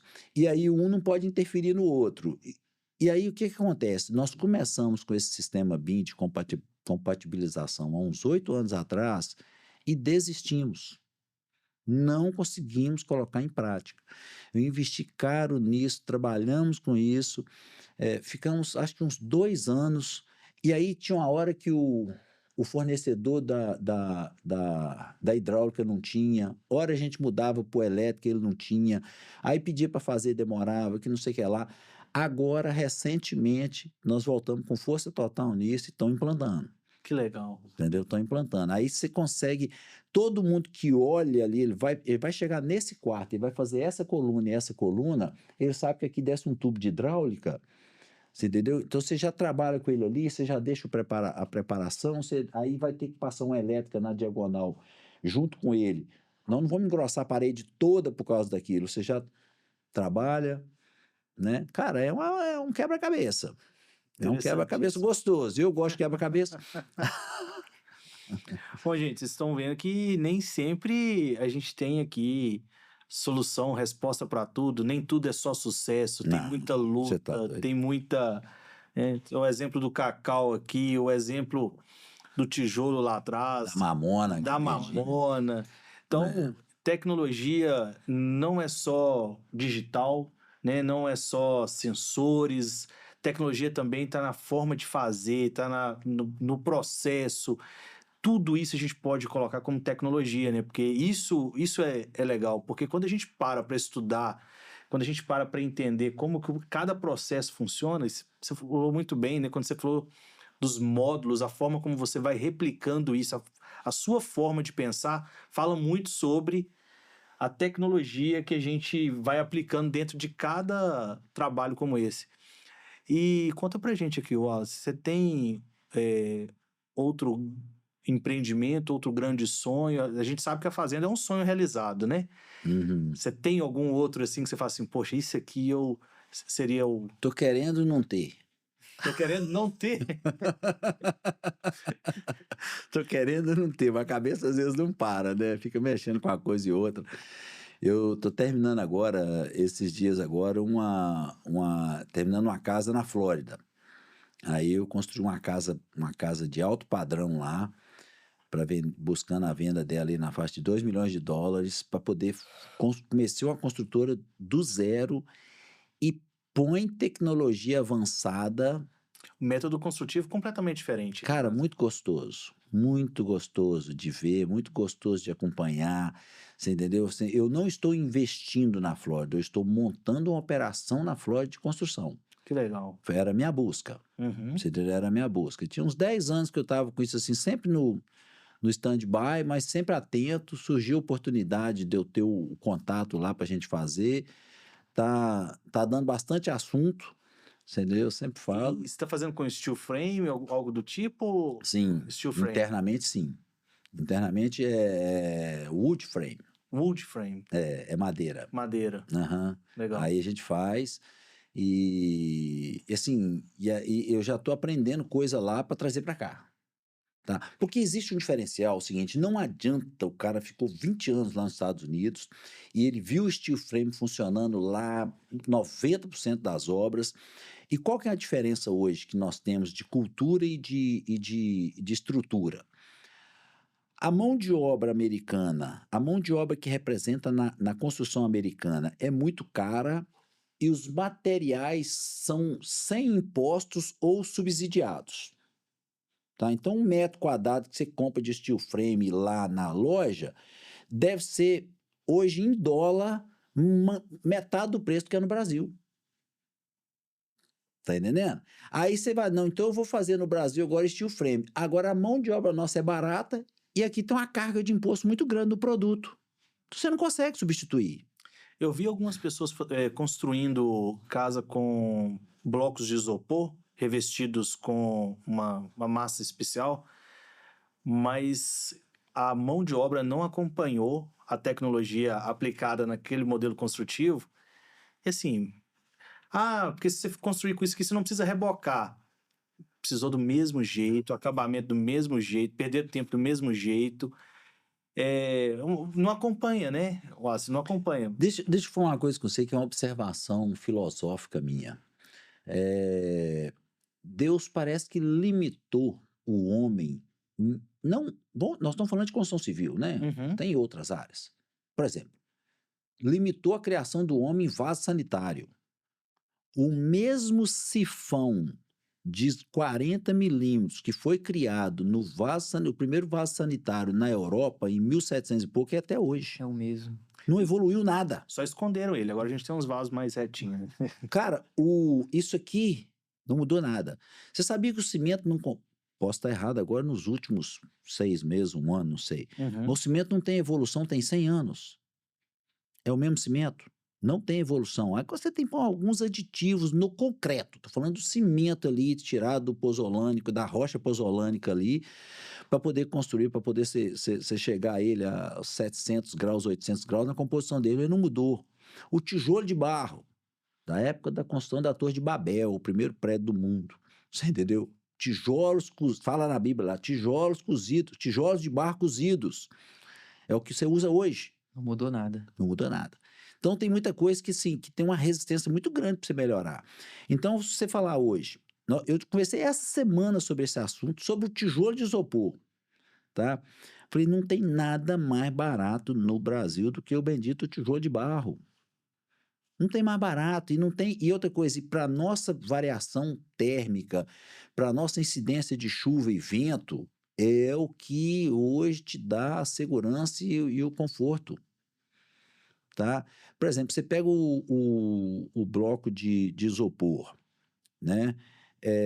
A junta dele, eu vou usar um selante PU. O selante PU dura 10 anos. Tá, mas e quando passar 10 anos? Uhum. O cimento é 50 anos. A juntinha do cimento ao tijolo é 50 anos. O PU é com 10. E daqui quantos anos tem essa casa aqui? Já passou de 10. Se ela estiver cheia de infiltração aqui, porque o PU venceu. Exatamente. Então tem uns trem que é complicado. Tem uns trem que parece que você não rompe. Entendeu? Você busca tecnologia, mas você está preso ali. Aí tem uns trem que você tem que ser tradicional. Não tem jeito. Você tem que ser tradicional. Agora, falando de isolamento interno, beleza. Sem problema nenhum. Aí você pode trabalhar. Pode fazer coisas. Você pode fazer conta. Ver se você consegue adequar e tudo. Né? Mas tem uns trem que te amarra. Falamos muito sobre tecnologia. Foi um papo extremamente muito gostoso, proveitoso, né? Gostoso. A gente nem percebeu, mas já se passaram aqui 2 horas. E Será que tem alguém assistindo a gente até agora? Se você estiver assistindo, parabéns. Siga a gente ali de novo. É isso aí. E, gente, eu gostaria de pedir para vocês colocarem aqui nos comentários, tá? Eu gostaria de deixar aberto o convite para que você volte. Vamos sim. Para a gente responder os comentários desse vídeo de hoje. Que legal, vamos sim. E trazer, engajar essa galera com a gente. Nós iniciamos esse trabalho do Vale do Aço Digital, desenvolvendo, trazendo tecnologias para o Vale do Aço, e o nosso intuito é envolver toda a comunidade. Só faz sentido para a gente se toda a comunidade estiver envolvida. Isso. Hoje vocês conheceram um pouco mais do Wallace, dos negócios nos quais ele esteve envolvido e das grandes dificuldades, desafios e por tudo que ele passou aí. Wallace, eu gostaria de te agradecer imensamente. Muito obrigado por esse tempo. Mas eu não posso tomar mais o seu tempo, porque é o tempo mais precioso que eu tenho com a Rô. É agora mesmo. Então, muitíssimo obrigado. Netflix, nossozinho ali, bate-papo, põe um assunto em dia, conta como é que foi o podcast, conta como é que foi o dia.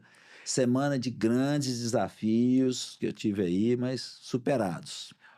Eu sei também que o Igor seu filho, Isso. né? Também está gravando lá alguns vídeos. Vamos trazer o Igor aqui para a gente Pode chamar, Sim. vai ser legal. Vamos pedir para ele contar para a gente como é que é. Hoje está batendo a meta de 800 milhões. Buscando 800 milhões de vendas esse ano. E aqui, o Igor, o cara... Aí, olha para você ver, vocês falaram um negócio legal. Eu acho que o pessoal vai gostar muito de ouvir. O Igor é muito tecnológico. E ele tem uma cabeça, assim, uma engenharia matemática que ele encaixou certinho. Inclusive, ele está pertinho aqui, né? Ele encaixou certinho. Casou com 22 anos, Uhum. né? Hoje ele está indo para 24 anos, está com 40 funcionários sob a gestão dele. Eu nunca fui no escritório novo dele, para você ter uma ideia. Né? Ah, não, então o pai é muito natural. É, Que lá, ó. nunca fui. Mas ele almoça comigo todo dia. Hoje nós almoçamos juntos. A gente almoça juntos todo dia. PO da fazenda não deixa, né? Não, a É gente muito- conversa. Não, é porque assim, é muita independência que eu transmito. Hoje eu estava falando o seguinte: eu tenho uma gestão descentralizada e muito transparente. Tudo que deu uma sombra de acontecimento, eu já falo com todo mundo. Ontem eu estava na reunião gerencial, umas 25 pessoas, que é o núcleo duro de gestão nossa, e ali a gente conta tudo, conversa tudo. Eu fiquei lá uns 30 minutos dando uma palestra, o cara filmou, falou aqui, ó, hoje você não dá para publicar nenhuma frase que eu falei aqui, é só um assunto interno nosso, do que a gente está falando, de metas, de sonhos, disso, daquilo. E eu sou muito transparente. E o Igor, né, nessa descentralização que eu faço, ele voou. Ele voou. E o que ele faz, cara, é uma engenharia de trabalho, de montagem, e ele está criando os módulos do jeito que a gente conversou. Ele criou a Uhum. primeira equipe, criou a segunda, terceira, agora já falou que está na quarta equipe de vendas, Legal. você entendeu? Com as coordenações independentes. Aí ele tem um BI que joga atualização todos os dias aqui nas vendas. Hoje de manhã eu participo, chegou para mim 42 milhões de vendas nesse mês, Que legal. tá? Legal. Vai bater no ritmo que está indo, é perigoso passar dos 800 milhões. O ano passado, em 1.500 pontos de venda, ele foi o segundo lugar de vendas no Brasil, Que isso? tá? Em 1.500 pontos. Esse ano ele deve ficar na frente. Então, Igor, fica aqui o convite, tá? Para Isso. participar com a gente, contar um pouquinho de como é que você Marcar está fazendo comigo. isso aí. Vamos dividir um pouquinho desse conhecimento, né? Dessa tecnologia que vocês têm utilizado aí. Para a gente será um prazer enorme, tá Isso bom? aí. Vamos E se inscrevam no canal Construindo Valor, construindo valor no YouTube. tá? E no nosso canal, tá? Aqui o terceiro turno. Aí, ó, legal. Esse canal será um oferecimento OneX Data Center e BRnet. Estaremos aqui sempre, né, Frank? Sempre estaremos aqui. Juntos. É só o começo. É só o começo. E vamos voltar outras vezes aqui. Muito bom Wallace. esse bate-papo. Muito obrigado. Muito obrigado, irmão. Valeu. Falou, gente. Falou. Muito obrigado.